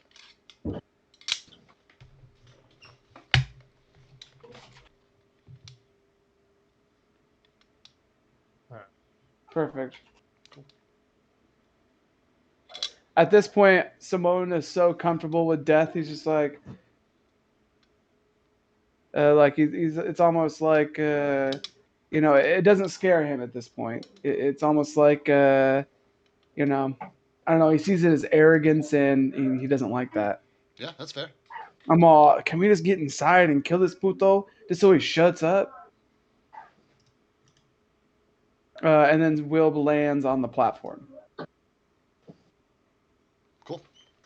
Will lands on the platform, which is basically the roof of this huge building that's mostly circular and is probably, I don't know the exact dimensions. It's probably 50 feet by 50 feet, 80 feet by 80 feet, something like that. And as he does, like the creatures underneath are like watching him, like reaching up at him, making noises and stuff. It's gotten much louder at the base there, but and they are like they're like scratching at the side of the wall. He said it's a circular building, right? Correct. Okay, so what I'm gonna have is there anything up there on the roof? Can you describe the topography? Is there a Yeah, I dip? mean the Is roof there is something? no, the roof is just basically a big dome with a chunk Okay. missing out of the dome. Okay. And that chunk missing out of the dome is definitely big enough for one of these manta drakes to come and go pretty easily through. Which is enough for a elf or dwarf or Eidolon to go through. enough, right? Okay. And emanating out of this hole, because it's still 6:30 in the morning, the sun is not very bright yet. Yeah. You can see the same color that emanates out of the doorways is pulsing, from the hole in the roof as well. I don't know if Wilb's sticking his head in the reactor, but he's gonna go. I'm gonna roll a stealth check here. Okay, great. As much of a stealth check as I can. Get low, kind of have my, have Wilb kind of, not an octopus style, but kind of try to make himself as low as possible. And let's go stealth.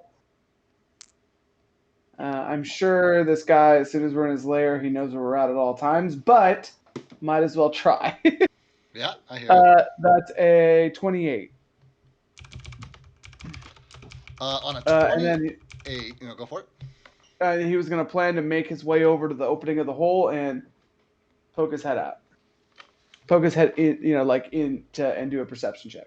Sounds great. He makes his way over, as silently as he is able, and comes far enough in off the edge that he can no longer see the horde of the undead, but he can hear them all scrabbling over each other, scratching at the walls, moaning, doing zombie things.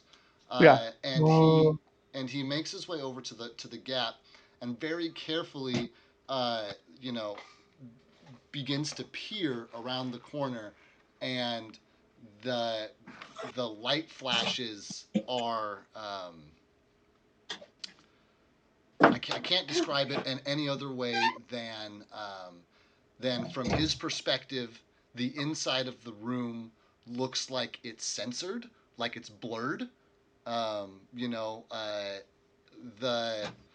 like how they do the blur over people's mouths so you can't read their lips when they're using curse words on TV. Like the whole entry is like that, but the blue still pulsates.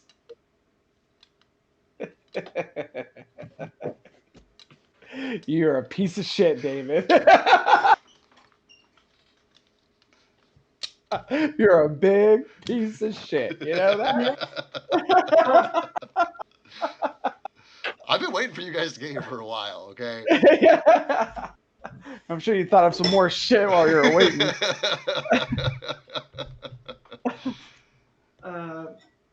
Simone, you're gonna see his eyes like have blue. His eyes are gonna go blue, and you're gonna see, like not an, I guess similar to like an arcane magic kind of flickering off of his eyes, as you can tell that he's looking through Will, and he's just gonna yell, "Fuck!" What is it? Are we there yet? Actually, You guys show up to Simone in this state of mind, and as you guys are making your approach, he comes out of it and screams, "Fuck!" Yeah. That bastard! I sent Wilb up there, and I had him look through the fucking hole and shit, right? And the bastard blurred it all out. I can't see shit. All I see is that blue light in there.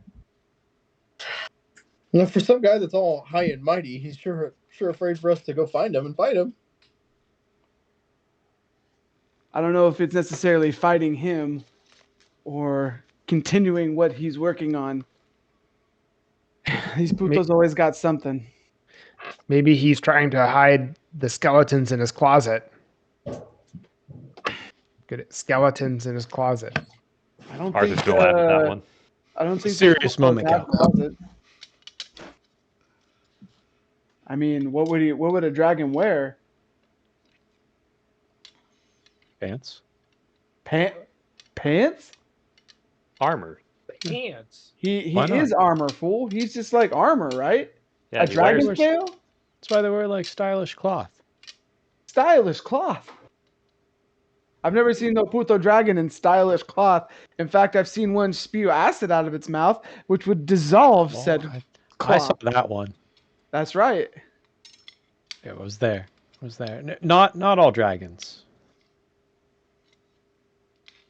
Continue. You just asked for an example. I just gave you an example.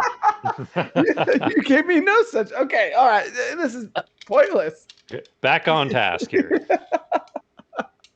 I'm gonna be like, however, what I did notice is that as soon as Will landed on the fucking dome up there, right, the undead immediately knew of his presence. I'm gonna try something here, and I'm gonna command Will to go to the opposite side of the dome that we are at. Right, got it. And yeah.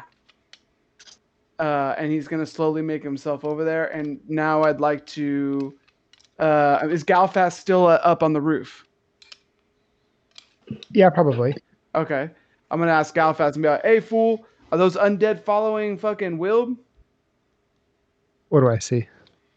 Roll perception check.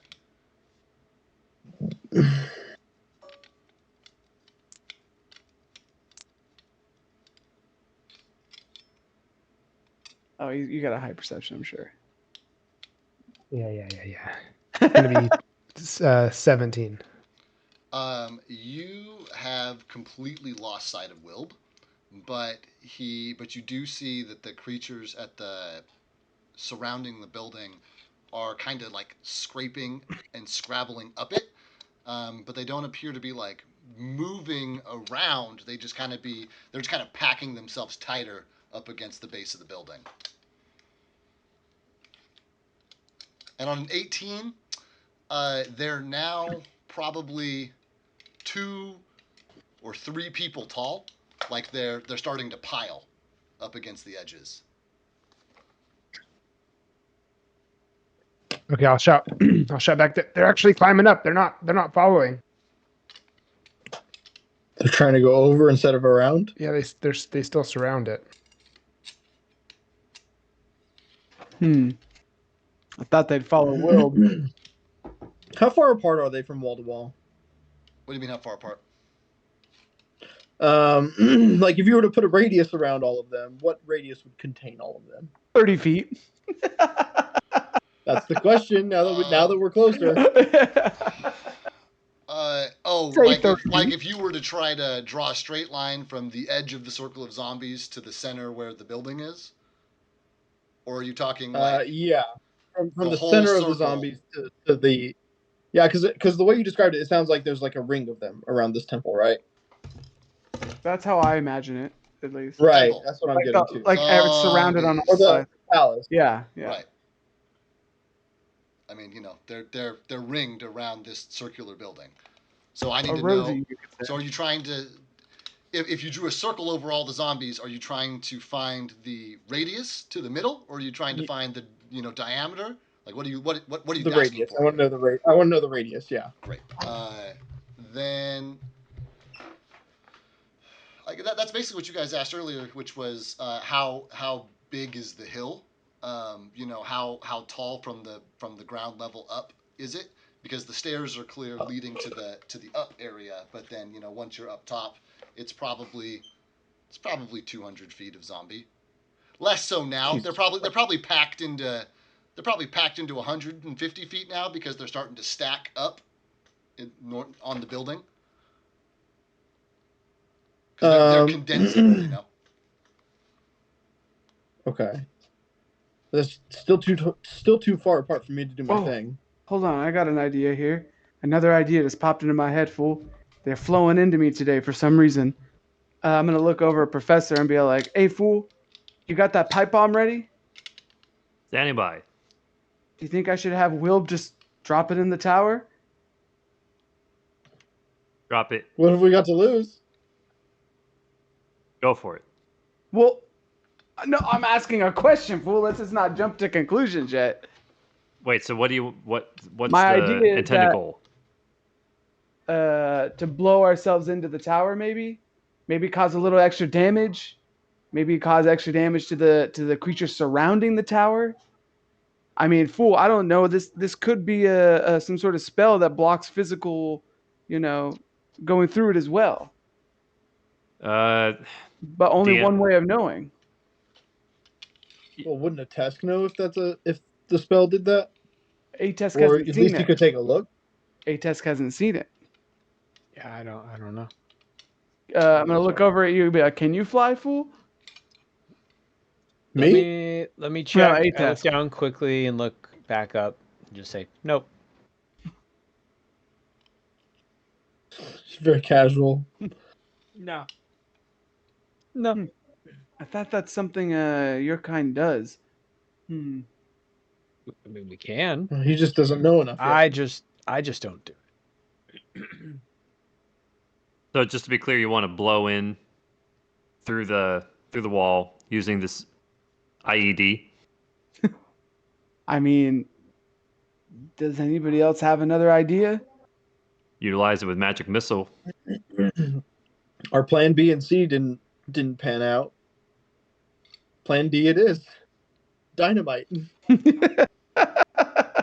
No, it's Plan P, pipe bomb. We're getting into semantics. A test. Yeah. Yeah. I'm gonna place the explosives. Can you Listen, detonate hold it on, with but- magic missile? I think I could do that. Okay. Well, could he do that like before Will drops it into the hole? I think Will would I have to don't- do that. I don't think. Yeah. Can Will do that? You can't light any fire. Not. Hold on though. Hold on here. Maybe I can. Let me make sure I still have that ability. And then Arthur, real quick, you have not actually physically built this yet. You've just bagged the components. So are you going to be doing that while Wilb is gone? It'll take you a Yeah, little time. Arthur's assembling the components now that there's actually okay. We're getting ready to use this thing. So you see him pouring in the powder and putting in the smaller balls that he can put in that would fit in the diameter, sealing off the components once he's ready. He'll be like, Will can, use electricity.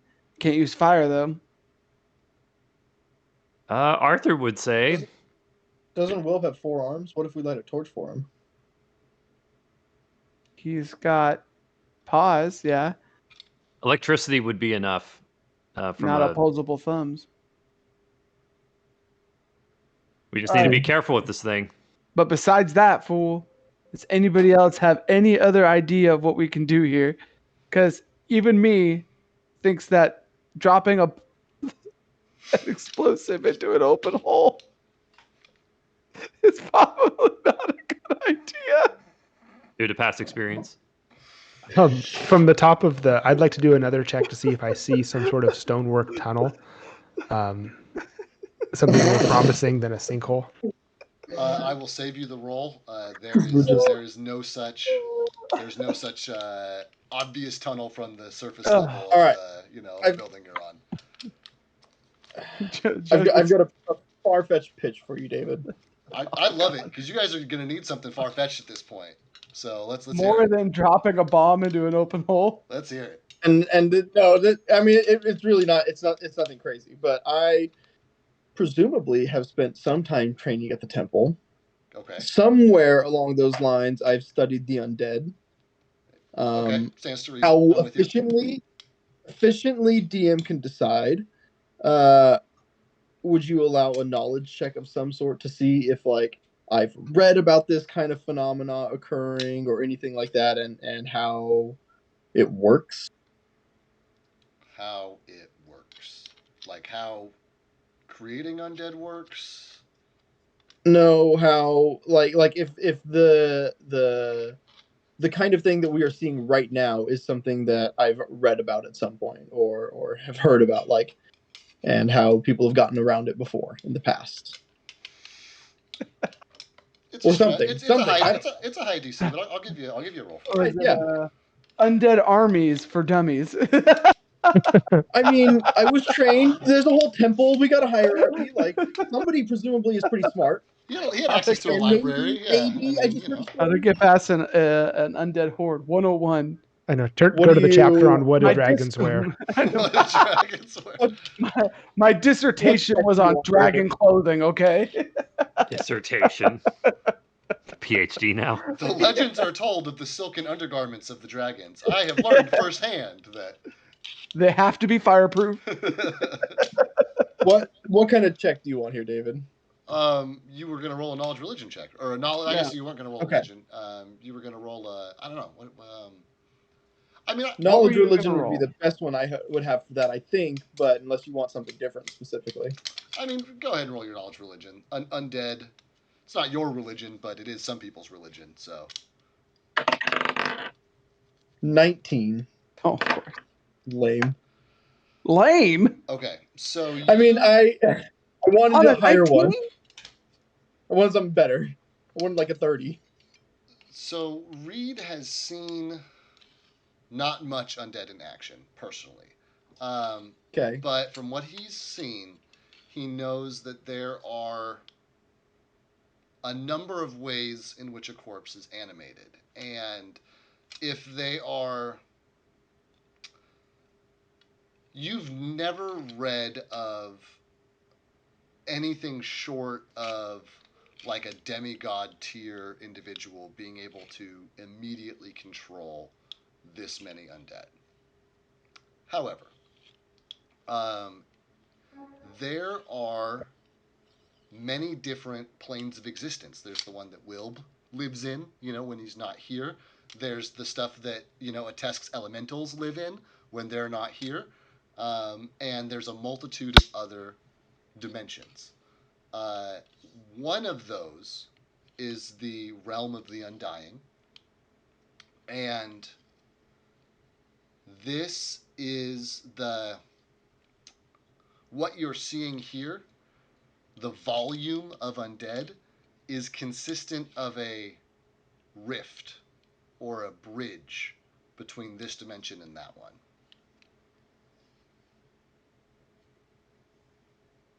Okay. But the thing about armies of undead is not very many people live to fight them and live and write answers in books. So, there's not a catch-all solution. But Yeah, you're right. You're good. Yeah.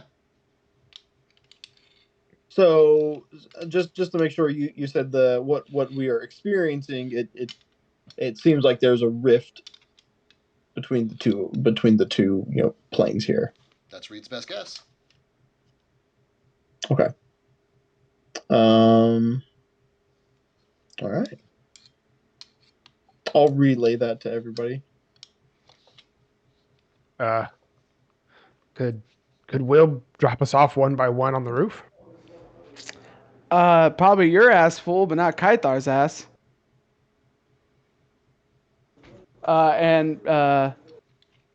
Wait, dwarves are still medium-sized, right? Yeah, everybody's medium in your party. Yeah, he's technically size medium.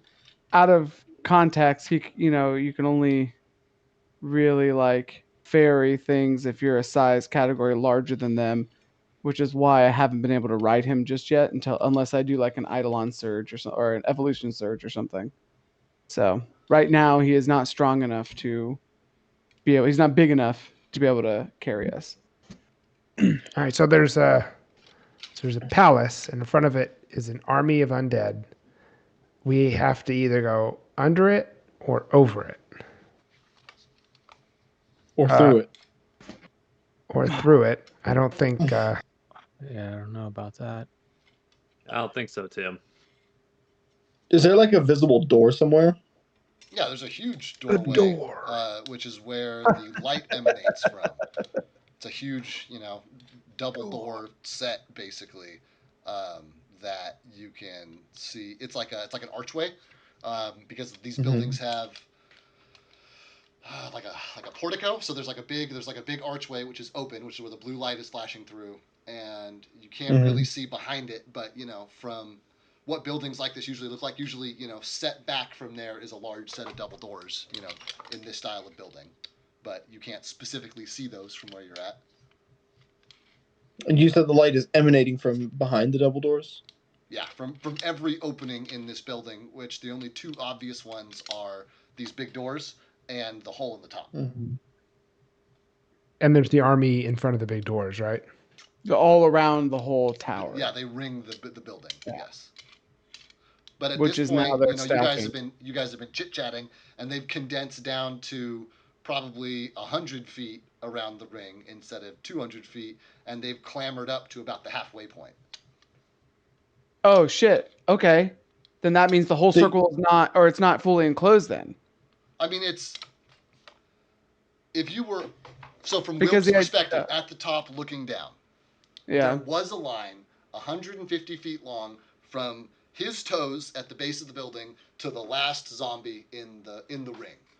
The ring has been shrinking as it's been climbing up the building. So now, from Will's toes to the last zombie is 100 feet because they're stacking up on top of each other to climb halfway up the building.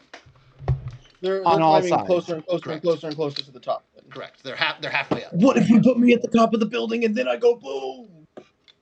How would we get you up there? We have a dimensional door. The thing is that doesn't feel. What distance? What distance can you go boom?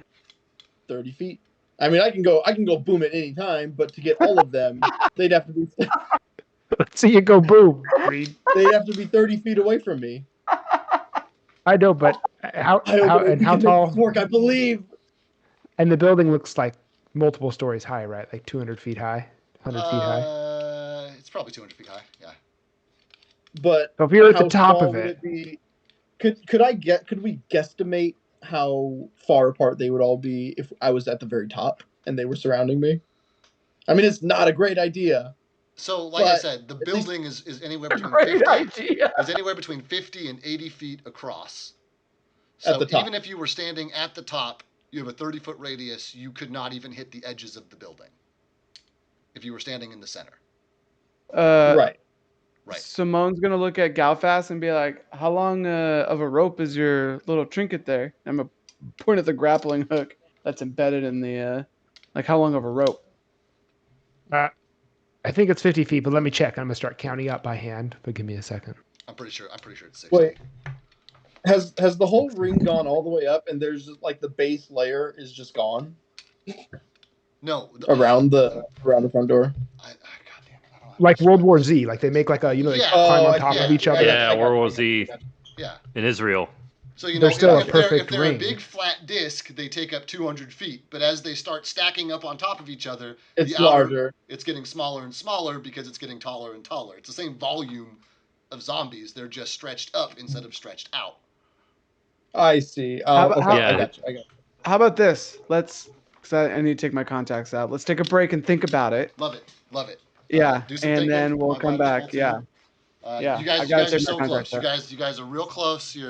I can feel it. Those juices are flowing. You guys will come up with a solution. I believe in you. So many juices, and Reed's ready to blow at any time. Reed's ready to blow his load. I'm edging over here. All right.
try to give the warning officially when we're live. So we're live. Go ahead. You guys were talking about potentially your paladin has said, "Wait, I have protection from evil," and there's a communal thing that'll work on. He can give a minute to everybody, but he's not. He was in the process of telling you guys how certain he was that it was going to work. I definitely think we should do a save point before we go in, though. What's that? Hard save. Sometimes it's like a book or a typewriter you have to open, and then you can always revert back to that spot. There you go, Joe. There you go.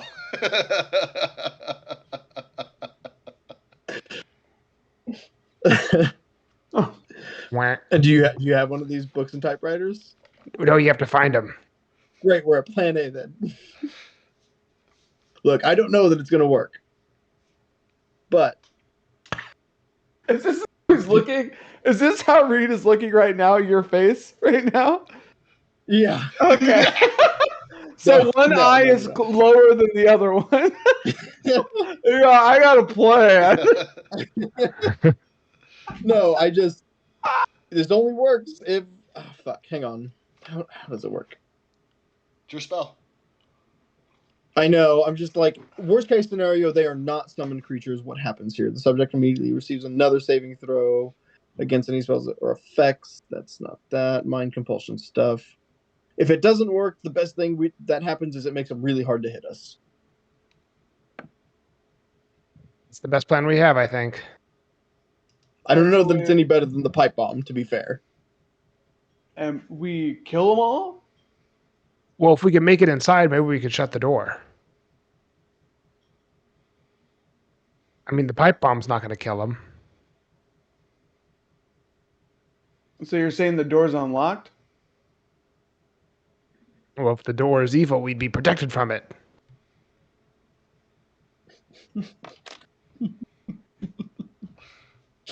Doesn't work like that. Doesn't work like that, my guy. God, I love this.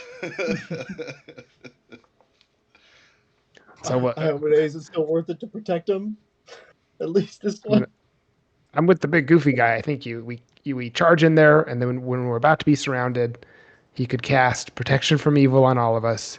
If we make it to the door, we might be able to break in or, get through the lock. The door. Is that Simone actually saying that? Yeah. I'm gonna be like, so you seen the door? There is a door on the front. I've only one way open for me is the top. It's the only thing I've seen. There's two doors. I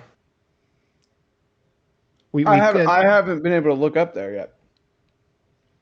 Well, we'll look up there, or I can just describe it. That would be easier, fool. So for my notes, it's there's a raised stairways that go up, 4 grand stairways, and there's nothing on the stairways other than just some regular rubble. And then at the top of the stairways, the top of the hill, there's a ring of 100 undead surrounding the palace. And I wrote which side the doors are on. 2 entrances. One is on the south and one is on the east. And there's also the one in the roof. Did I get all that right? You got all that right. So there are 2 doors and they're pulsing. I don't think they're not open. I don't think, but there is light shining between, outside of the cracks. Yours, one facing south, right? One facing east. Yeah, one east. So if we can climb the stairs, we would be right in front. We would be 50 feet of undead or whatever, and then the door's behind it. So we could get from our position, climb the stairs all the way. Maybe they'd attack us, so we have to fight a few off. Then he could cast protection from undead. We'd have 30 seconds to run through the horde to the door, and that'd give us a little bit of time to get through the door.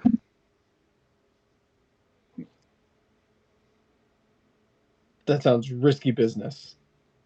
Well, so the 2 plans are: we send Will with a pipe bomb to blow a hole, and then we hope the hole allows us to go through from here. What if we do both? It's not, yeah. What if the door's locked, fool? What are you gonna do then? Anybody here on a lockpick? But the pipe bomb's going through the roof if we do both. We could put the pipe bomb on the door, but then they'd follow us. They would charge in behind us. But then we'd be in combat and we'd have 6 seconds every turn. So it would What last are a you, long time. what are you talking about, fool? Exactly. I'm breaking the fourth wall a little bit. What? Wait, there's another wall? Yeah. I thought it was just the one. Yeah, I thought there was just the. I'm gonna like point back to the city wall. Or maybe I'm crazy. Maybe I'm What seeing happened to the things. second and third wall?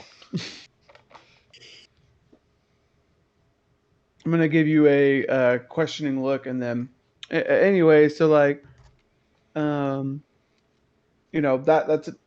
either plan is good with me. Anything we do where we don't have to take the horde head on would be best. But like, what other plan do we have? What does everybody else think? Kaitha or Tess, we've been quiet. Yeah. Sigbert. I think we should maybe try and do both. Maybe Make kill some extra zombies. Sorry. What did you say, Kaitha? Make me magical. What? You want mage armor? What? No, what Joe was saying. I mean, no. What? Oh, Smooth give him brain protection say. from give him from protection from evil. That's what he wants. All right, so if that's what we're doing, what's our plan to get up there then? Sounds We like can We're just see. gonna run. We're just gonna run up the stairs. I'm gonna say it sounds like you're wearing them, fool.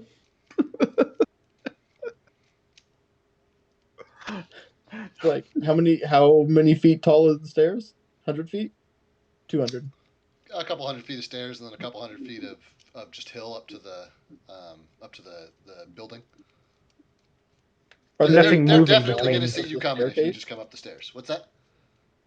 Are they on the walls of the staircase? Like if we start running up the stairs, they're gonna just No, pile over the it. stairs were empty before the circle started receding.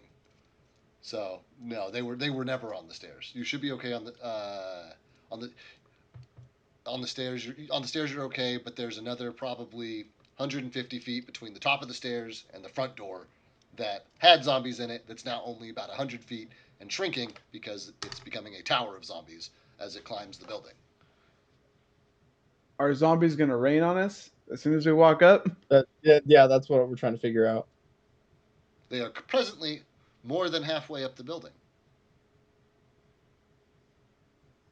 So we can run up. If we start running now, we might beat them to the top.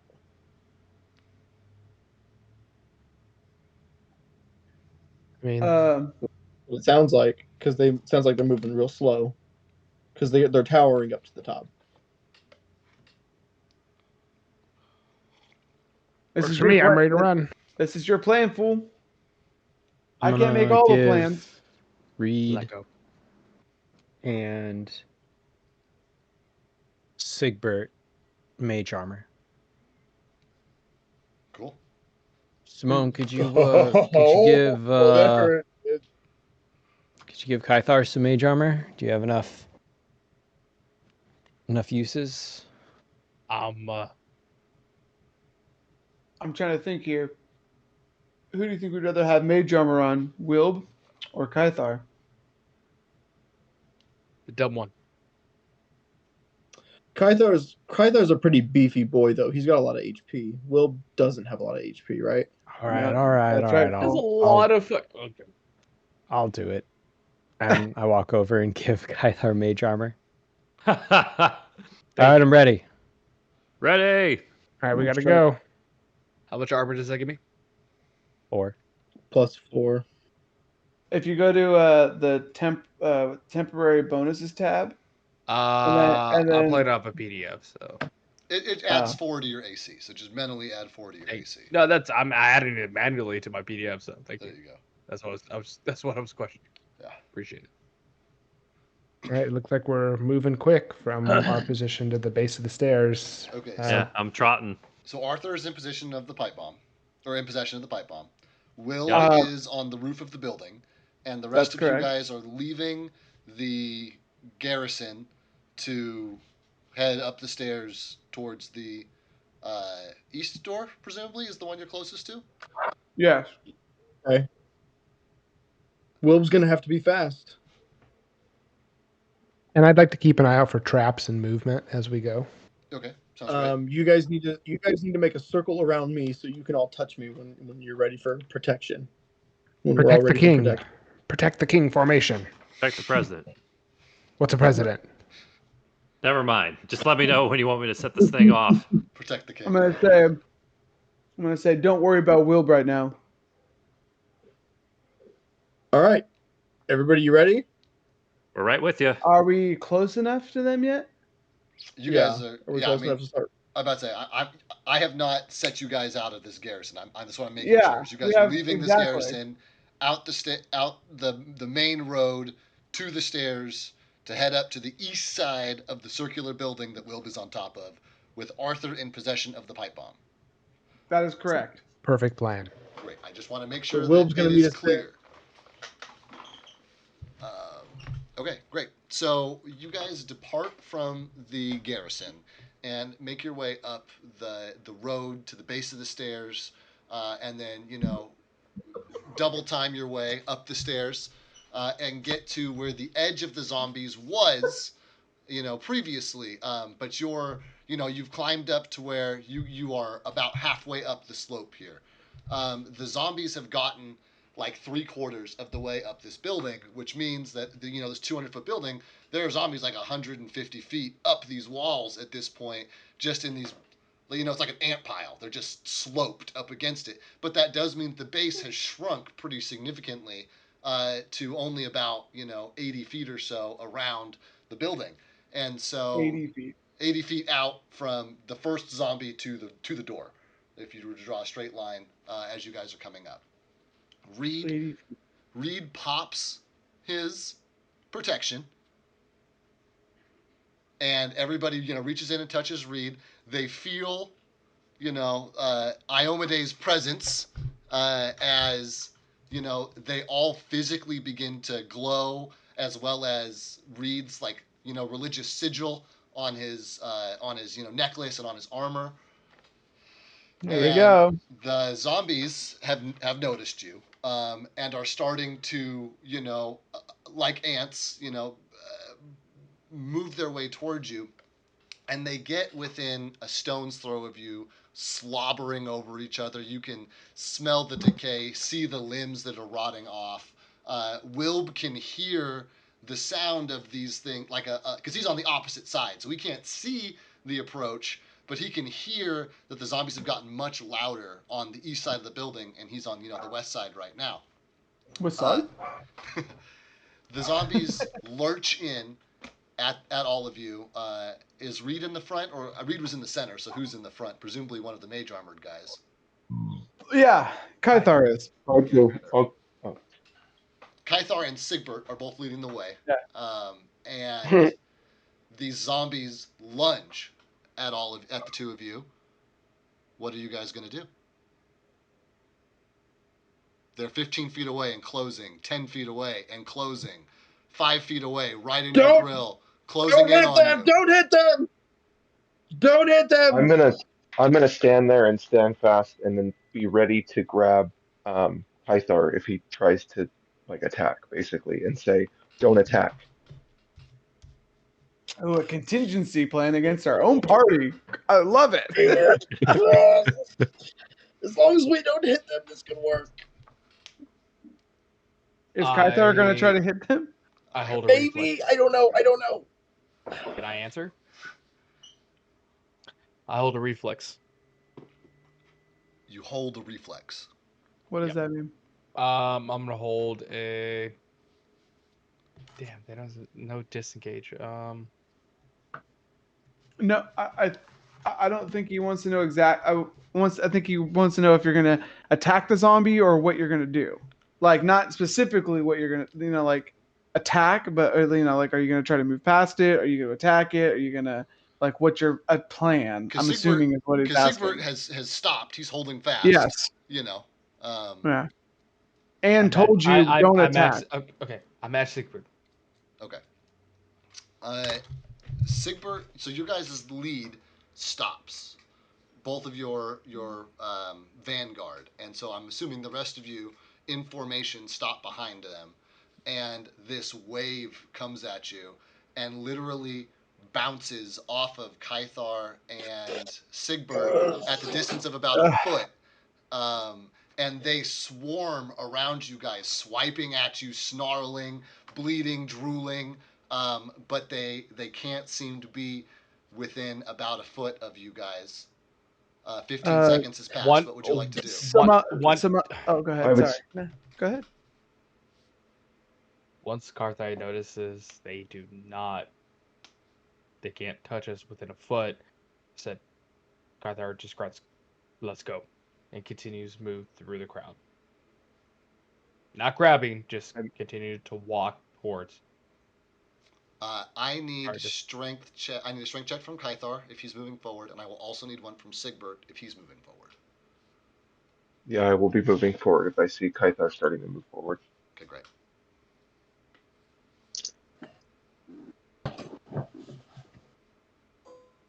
Just we forgot yesterday was our 10-year anniversary. Aww. Aw, 10 years? Oh, that's Aw. sweet. No, that's good. 10. 2013, checking in. Oh, we forgot. Yeah. At least you both forgot. I mean, it's better when you both It's forget. true. She walks in, hey. Happy 10 years one day. I love you. All right, strength checks. Looks like we got Kythar a roll final. 8. Yep. 18 plus 3. Okay. 20, 21. Kythar and Sigbert begin to push their way forward because though the zombies can't reach out to strike them, it doesn't change the fact that there's a mass of bodies in front of them, and this repelling force won't let them touch, but it still takes force. You still have to push your way through all these bodies, and so your progress slows, but you are able to make it to the door at about the 45-second mark. So the party of you have moved through the bodies, which are, by the way, Okay. like falling down on top of you, like bouncing off, as if you guys were, in like a shield formation. They were like bouncing off shields over your head, but they've literally, like, you guys can no longer see the light of day. Like, it's just a dome of bodies which is surrounding you, 1 feet from each of you, and you're at the base of the door, 45 seconds into this spell. What would you guys like to do next? Open the door. Keep going. Right.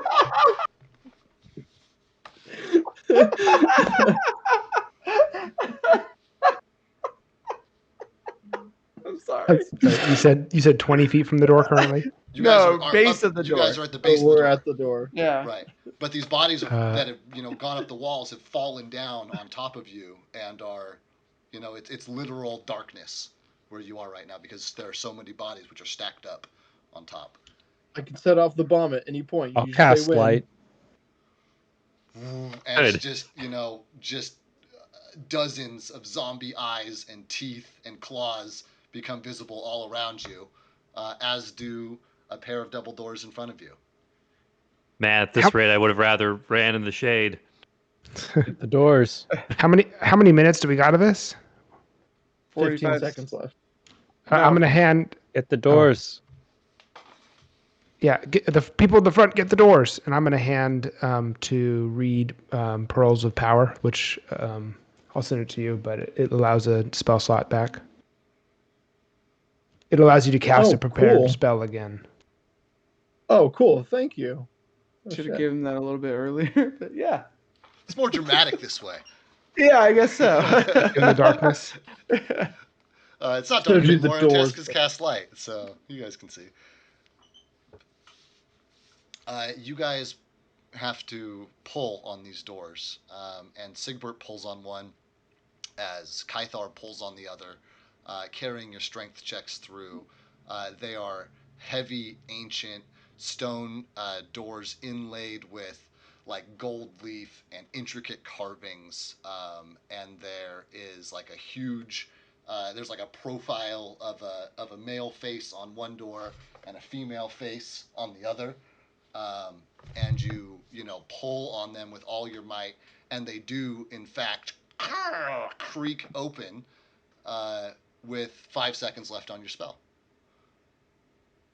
I run in. There we go. Running. I look around. And and as you guys enter, a lot of the bodies like fall off of you as you like walk into the building, and like a few of them kind of spill in behind you, and the doors are still open as you guys feel the presence of Iomade fading and the glow dimming and disappearing from your body. Anything else you guys would like to do? Pull the door still closed. The doors are currently Yeah, open. Close the doors. Close the doors. Hold the door. Hold the door. I will take a reflex save out of 2 of you, please. Just 2 of See, us. is my reflex good? I was in the Not me. back. I can go. My Whoever's reflex is whoever's good. reaching for the door. Ooh. I'm going to reach for the door. Okay, great. Okay, I'm with you, I'll reach Galfast. for the- Okay. Okay, Galfast got and it. Arthur reaching for the door. Yeah. Okay, I got an 18. I got a 5, but my reflex is plus 11, so 16. Oh shit. Yeah. All right, so Not- the two not of bad. you, on the ass end of the party, the 2 strong boys get the doors open, and you guys just like reach your arms out and pull the doors closed behind you. Your strong boys have to help you out as you guys are like literally squishing zombie bodies in between the doors as you're getting them shut. And like arms and legs are like popping off. There's a few bodies which have made their way inside the building, but ultimately you guys do get the doors shut, and the bars dropped on them to lock them, and there are 4 or 5 zombies which arise and begin lunging at the party. But I think instead of going into all-out combat, I think that we're just going to go round robin. Everybody gets to do 1 combat maneuver. Assume you're within range. Then they're not particularly Okay. strong. I think we can take them out in 1 round without drawing a map and without doing any of the stuff. You guys have 5 zombies which have snuck in these doors with you. I hit one for 23. 23 hits. Roll your damage.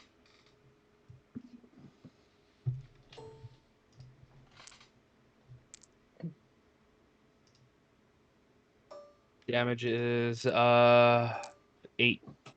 Oh. 8. That zombie is now bloodied. Do we get 2 attacks if we can normally take 2 attacks? You get a full round action. Whatever you want to do. A full round. Okay. Next one is 22. 22 hits. Get to hit the same motherfucker. 8 plus 5, 12. Hold Kills on, him math, outright. 13. You guys have 4 13. zombies in front of you. I'm gonna I take get 2 my- power attack. Oh, go. I was Oh, gonna please, just take yeah. my third. Yeah, Yeah, I'll take my finish third. out Yeah. your turn, Kythar, and then we'll move on to Reed. 23. Hits, damage. And if you guys roll anything above a 12, just go ahead and roll your damage now, and I'll take it from you when we get to you. 9. 9 damage for damage. 9. 9 damage bloodies him. You guys have 4 zombies, 1 of which is bloodied in front of you. I'm going to take 2 power attacks on 2 of the healthiest looking zombies and let somebody else finish off the other one. It's a minimum 14 damage. Okay, so if you hit, you will kill them. So just go ahead and tell me what your to hit is. That is a 21 for the first one. Hits. And minimum 13. I didn't without doing the math. So Okay, second it's above 12. second to hit. Because you're doing 2 power attacks, correct? Yeah. And they die. What was your second to hit? They die. It was 23. Great, love it. So you guys have 2 zombies in front of you. I saw Arthur's rolling his damage dice, so I'm assuming that he's hit his target Yeah. more than 12. That's right. He hit more than 12 on both with the modifiers. So he has a whopping 6 damage on one, and 5 damage on one and 11 on the other. Same target or two different targets? He's going to aim at 2 different targets. Great. Then there are 2 targets. One is bloodied, one is wounded. I see there's some other rolls of the dice going on out there. Chris, did you land your hit? Looks like you rolled some damage die. Well, I was going to do a cleave, Okay, there's standard 2. cleave attack. There's 2 Both, left, so cleave away. well, I already rolled. Both were. It was 23 and I think 19. Both hit, so your Was damages. to hit. My damage would have been, the first one would be 9, and the second one would be 12. 9 and 12 is enough to finish off the last 2. So we'll say in combination, because I saw there were other rolls out there. I know a Tesk did probably something, and Simone did. Simone well, I guess it's not and or Will, because Will was on the roof. So Simone, I'm sure, fired a bolt in there as well. Why don't you guys just narrate how you assisted in the battle here? I'm gonna say that Sigbert basically already killed the 2 zombies, and while they were shambling the ground, I hit it with my bolt, and I was like, "Yeah."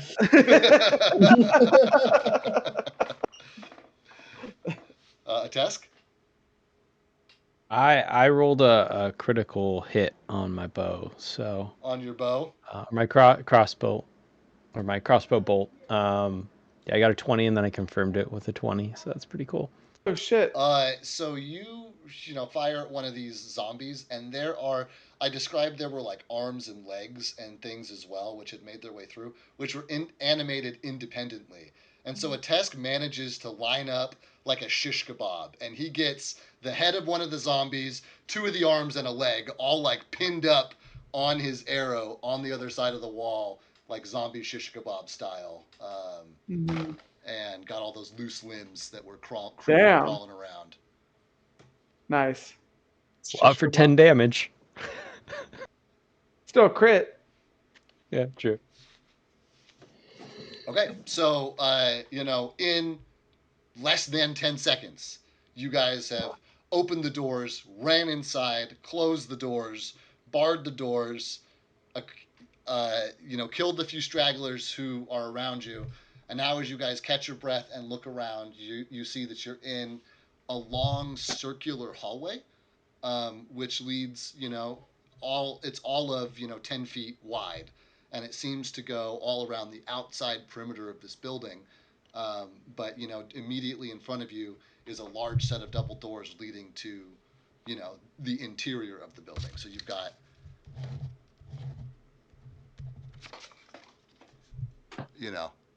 something like that. And you guys are in that outer ring. You just walk through the outside door, and there's an inside door right in front of you. Shall we go say hello? So it can also go down. No, you can go left or you can go right, circling around. Oh, God. Or go in. Or go in. Just looking around us, do I see a save point? You do not. There's no save point. There's no chest of mana potions, health potions. There's no rocket launcher reload. Wait, well, I have an IED.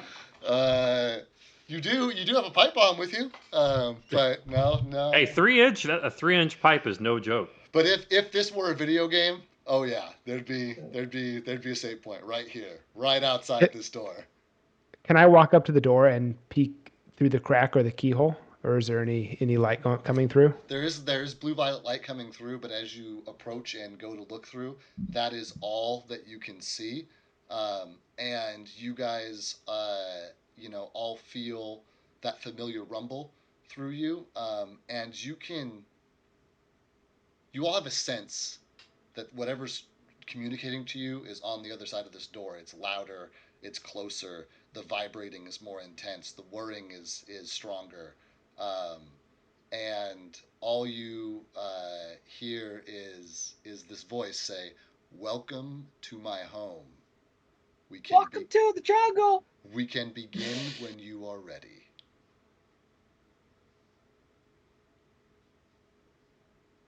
Are we ready? Yes, we're ready now. No. No, we're not. We're not ready now. Arthur's We need to power reloading. up. We need the energy from the world. Okay, I Oh, just I'm all bricked up. I have mage armor. Are we ready? looked at it right now, bricked up. So I can unsummon Will and resummon him. The only time he doesn't resummon is if he dies, essentially. Correct. So and even then, you can resummon him the next day at half yeah, hit points, I think. yes. But it seems like to me I could unsummon him from the roof and resummon him next to me. So that's what I'm going to be doing. Right. Takes 30 seconds to summon him. So, and I'm assuming unsummoning him is Yep. instant. So, in less Yeah. than a minute, Simone will be ready to go. Anything Yeah. else anyone would like to do as you stand in this hallway, this chamber together, this humming, this blue light emanating all around you?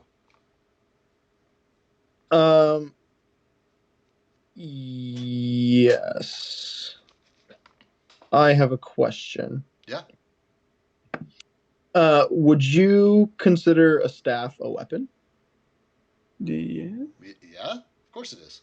So if I gave bless weapon to a test staff, would it apply the bonus to his spells? I don't have a staff, Joe. Not to his spells. It would apply to anything kind of- bonked with what that kind of- staff. You don't have a staff. I don't know. I only have a crossbow. It's my only weapon. I have a dagger too. That's what he critted with, remember? I'm going to crit. Wait, what did your spell do? It doesn't apply to projectiles like arrows. Like I couldn't bless your bow and then have it apply to all your projectiles. Could you bless talons?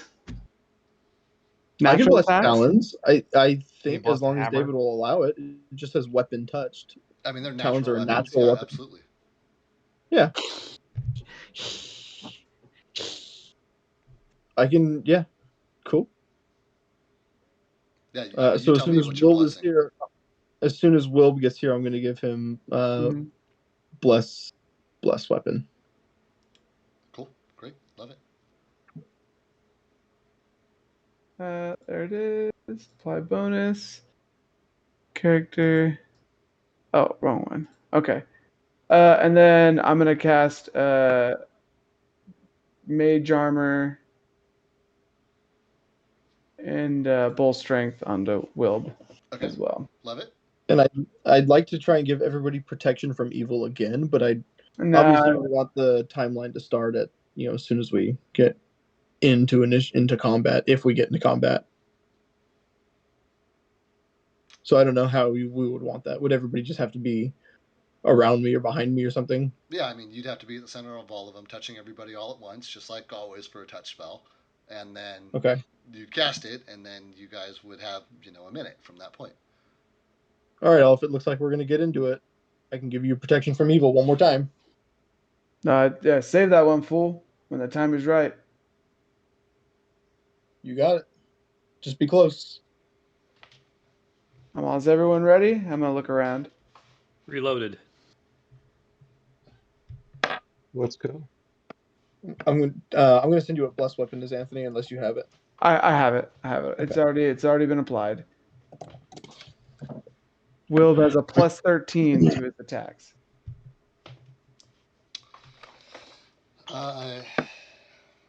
Then I just want to be clear. You guys are ready to proceed. Yes. Ready as will ever be. Okay.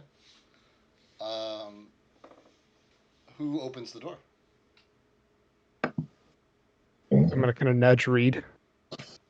As long as everybody's behind me and can touch me, I'm okay with going first. I mean, I've got a 28. Team huddle. All right, Thundercats on 3. I'm gonna give you a questioning look, huh? All right. Okay. What's Never mind. What's 3? I'm gonna What's look 3? at little guy. Hey, little guy, stay safe. And here we go. And you push the doors open and are not able to see into the room. There is like a fog, like a blurring, like a. Is it the same blur that Wilb saw? It's the same blur. Yeah. And be like, look, this is what I'm talking about, fool. A-Test, what is this? I will cast Detect Magic. It is definitely magic of the School of Illusion. It's some sort of illusion. think. Not really super great at illusions. So, I don't know. Probably touch it and be okay. Or it makes me have nightmares. I've heard of shit like this. Fucks up your head, fool. Get out of my head. I don't Hey, really know. hey, man, we're all here. Your head's fine. You haven't even touched it yet. Going loco in the cabeza. You know what I mean? Maybe if you touch it, but not just standing here. I don't really have anything to. Oh, wait. I do. I'm gonna cast Dispel Magic Oh shit! on the illusion. I think Spend it. you have to beat the DC of the spell, I believe. Yeah, I gotta look that stuff up. Yeah, I have the DC here. I don't know what you have to roll on your end, but I have the DC for what the spell is. So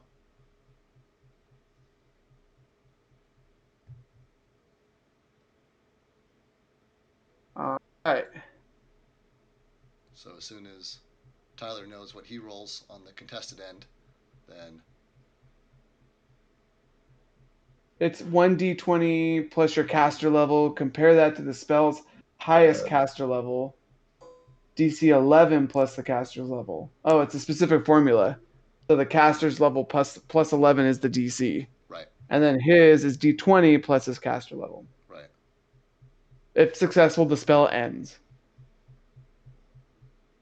That's If not, compare the same results to the spell to the next highest caster level. Repeat this process until you've dispelled one spell affecting the target. Or if you've failed to dispel every spell. Sorry.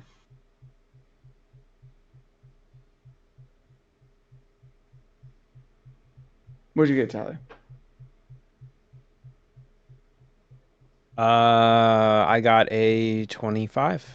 Ooh. That's significant. Yeah. So on a 25, a Tesk, brings all of his, might to bear and attempts to break the illusion on this doorway.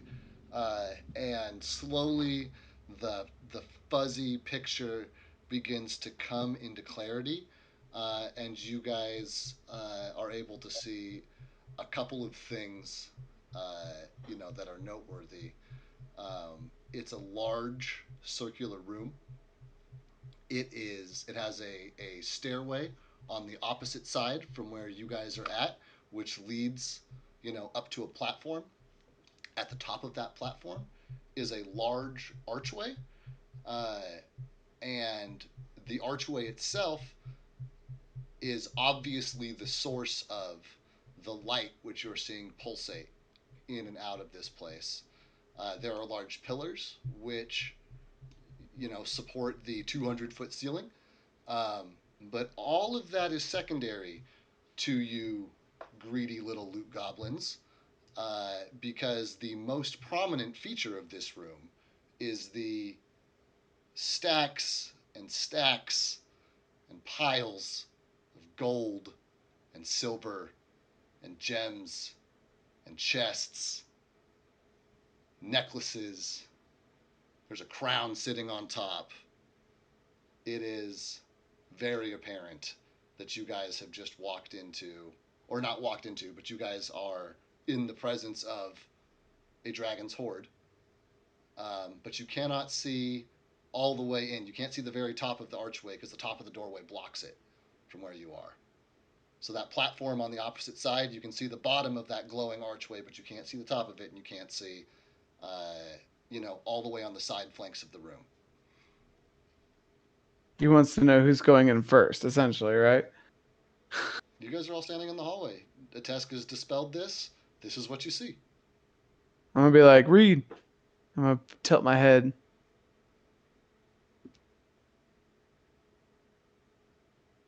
I don't know what that means. You're muted, bruh. I'm just walking in all stiff because I got mage armor. I'm all So you're gonna walk in all stiff. All right. I'm all bricked up. hulked out. Full mast. I'm gonna say what? I'm gonna Keep your eyes say peeled. Sigbert, you're next. Yes. All right. And I'll walk in behind Reed. Here, if everybody would please press B for blindfold in Tabletop Simulator for me. Oh, Hey, Attack, if things start to go south, stick with me. Stick near me. caps locks. Okay, buddy. Not in chat, Stover. You got to click outside the chat box. Outside. Yeah. Yep. Yeah. Because there should be like a curtain that shuts in front of you. Coitons. Sticky keys day. So just like click anywhere on the Bellador map and then hit B. There Oh, you go. got it. Sticky keys day. Everyone just stops for a second as they all tabbed out. Okay. Those of you who have entered the building, Reed and Sigbert, go ahead and unblindfold yourself.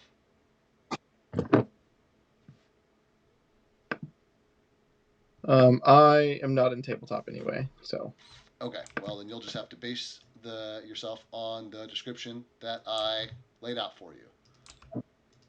Here. Oh no, I can't turn off my. Not until you walk in.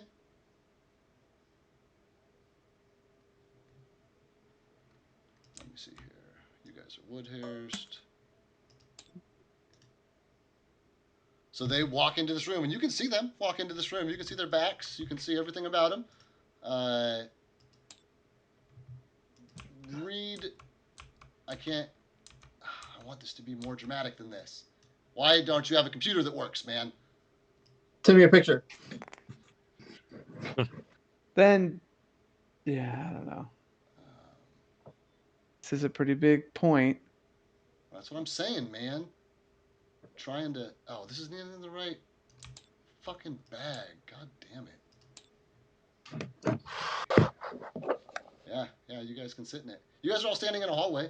You see these two walk into this room, which I've described to you. Anything in particular the rest of you guys are going to do? You're just going to watch these guys walk in here. I was kind of trying to make an order Okay. of people who walk in. So I was gonna be like, Ates, you should go next. Oh, okay. And I'll walk up behind Reed.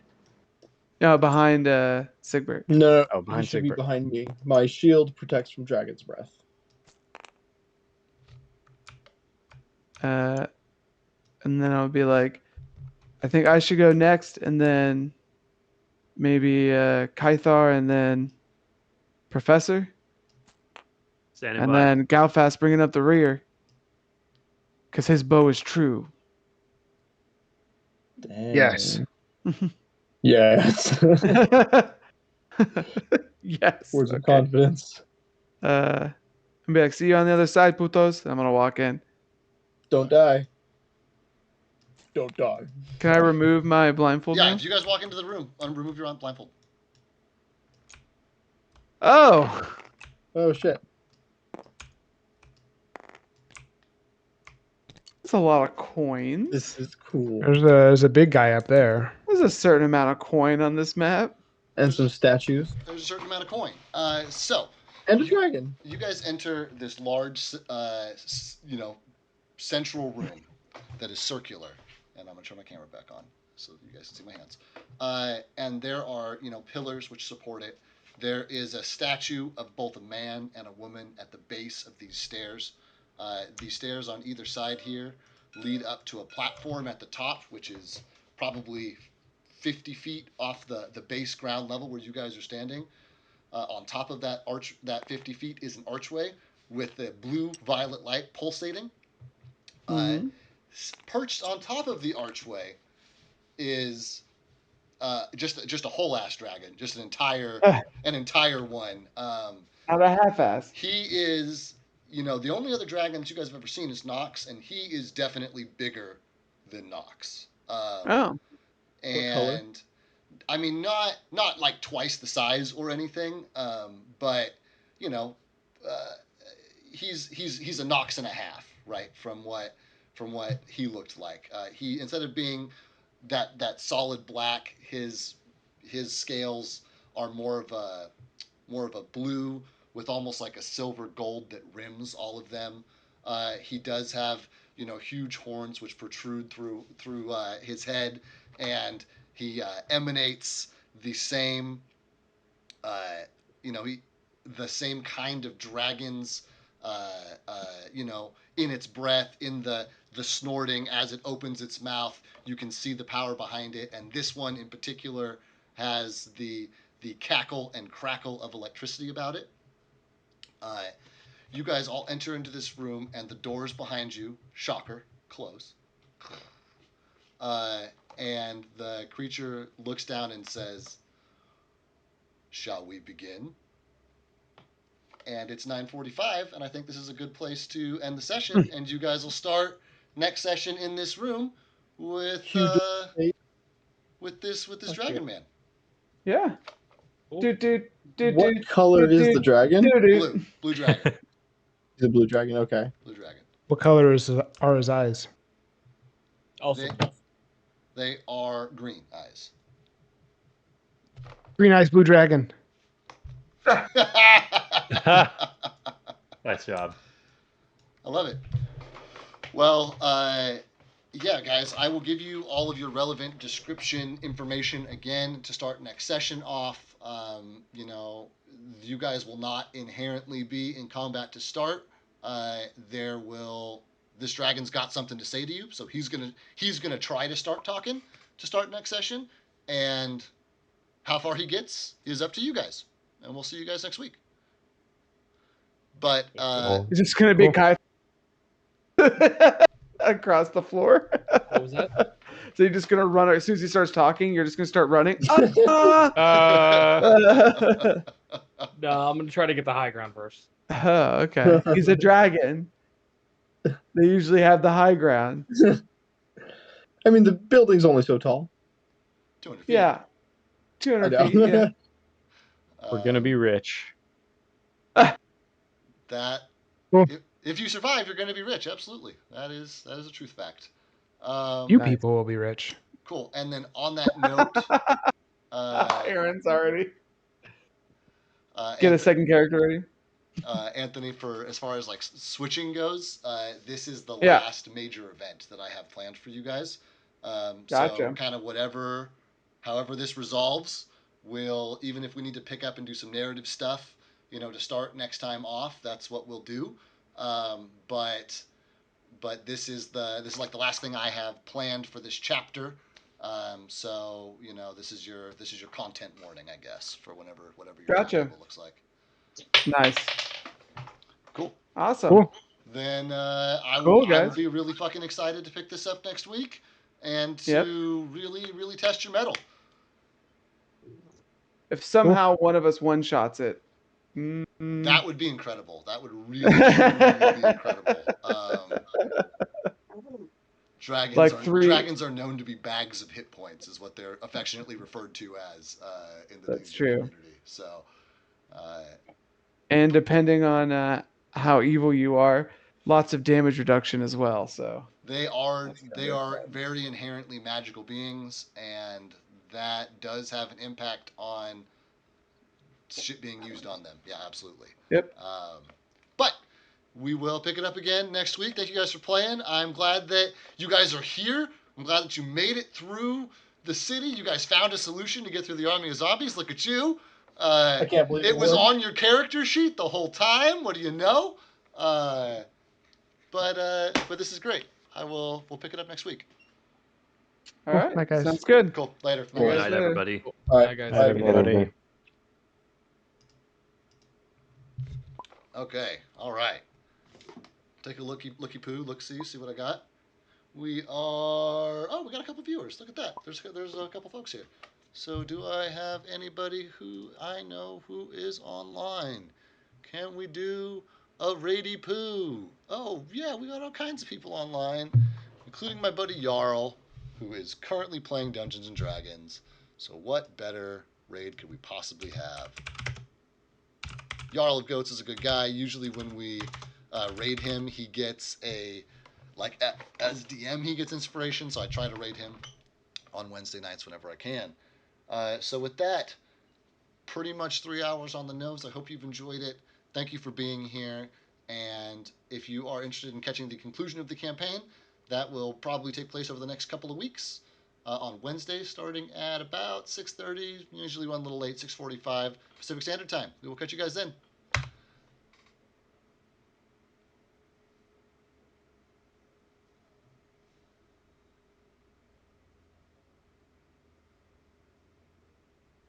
All right, bye guys.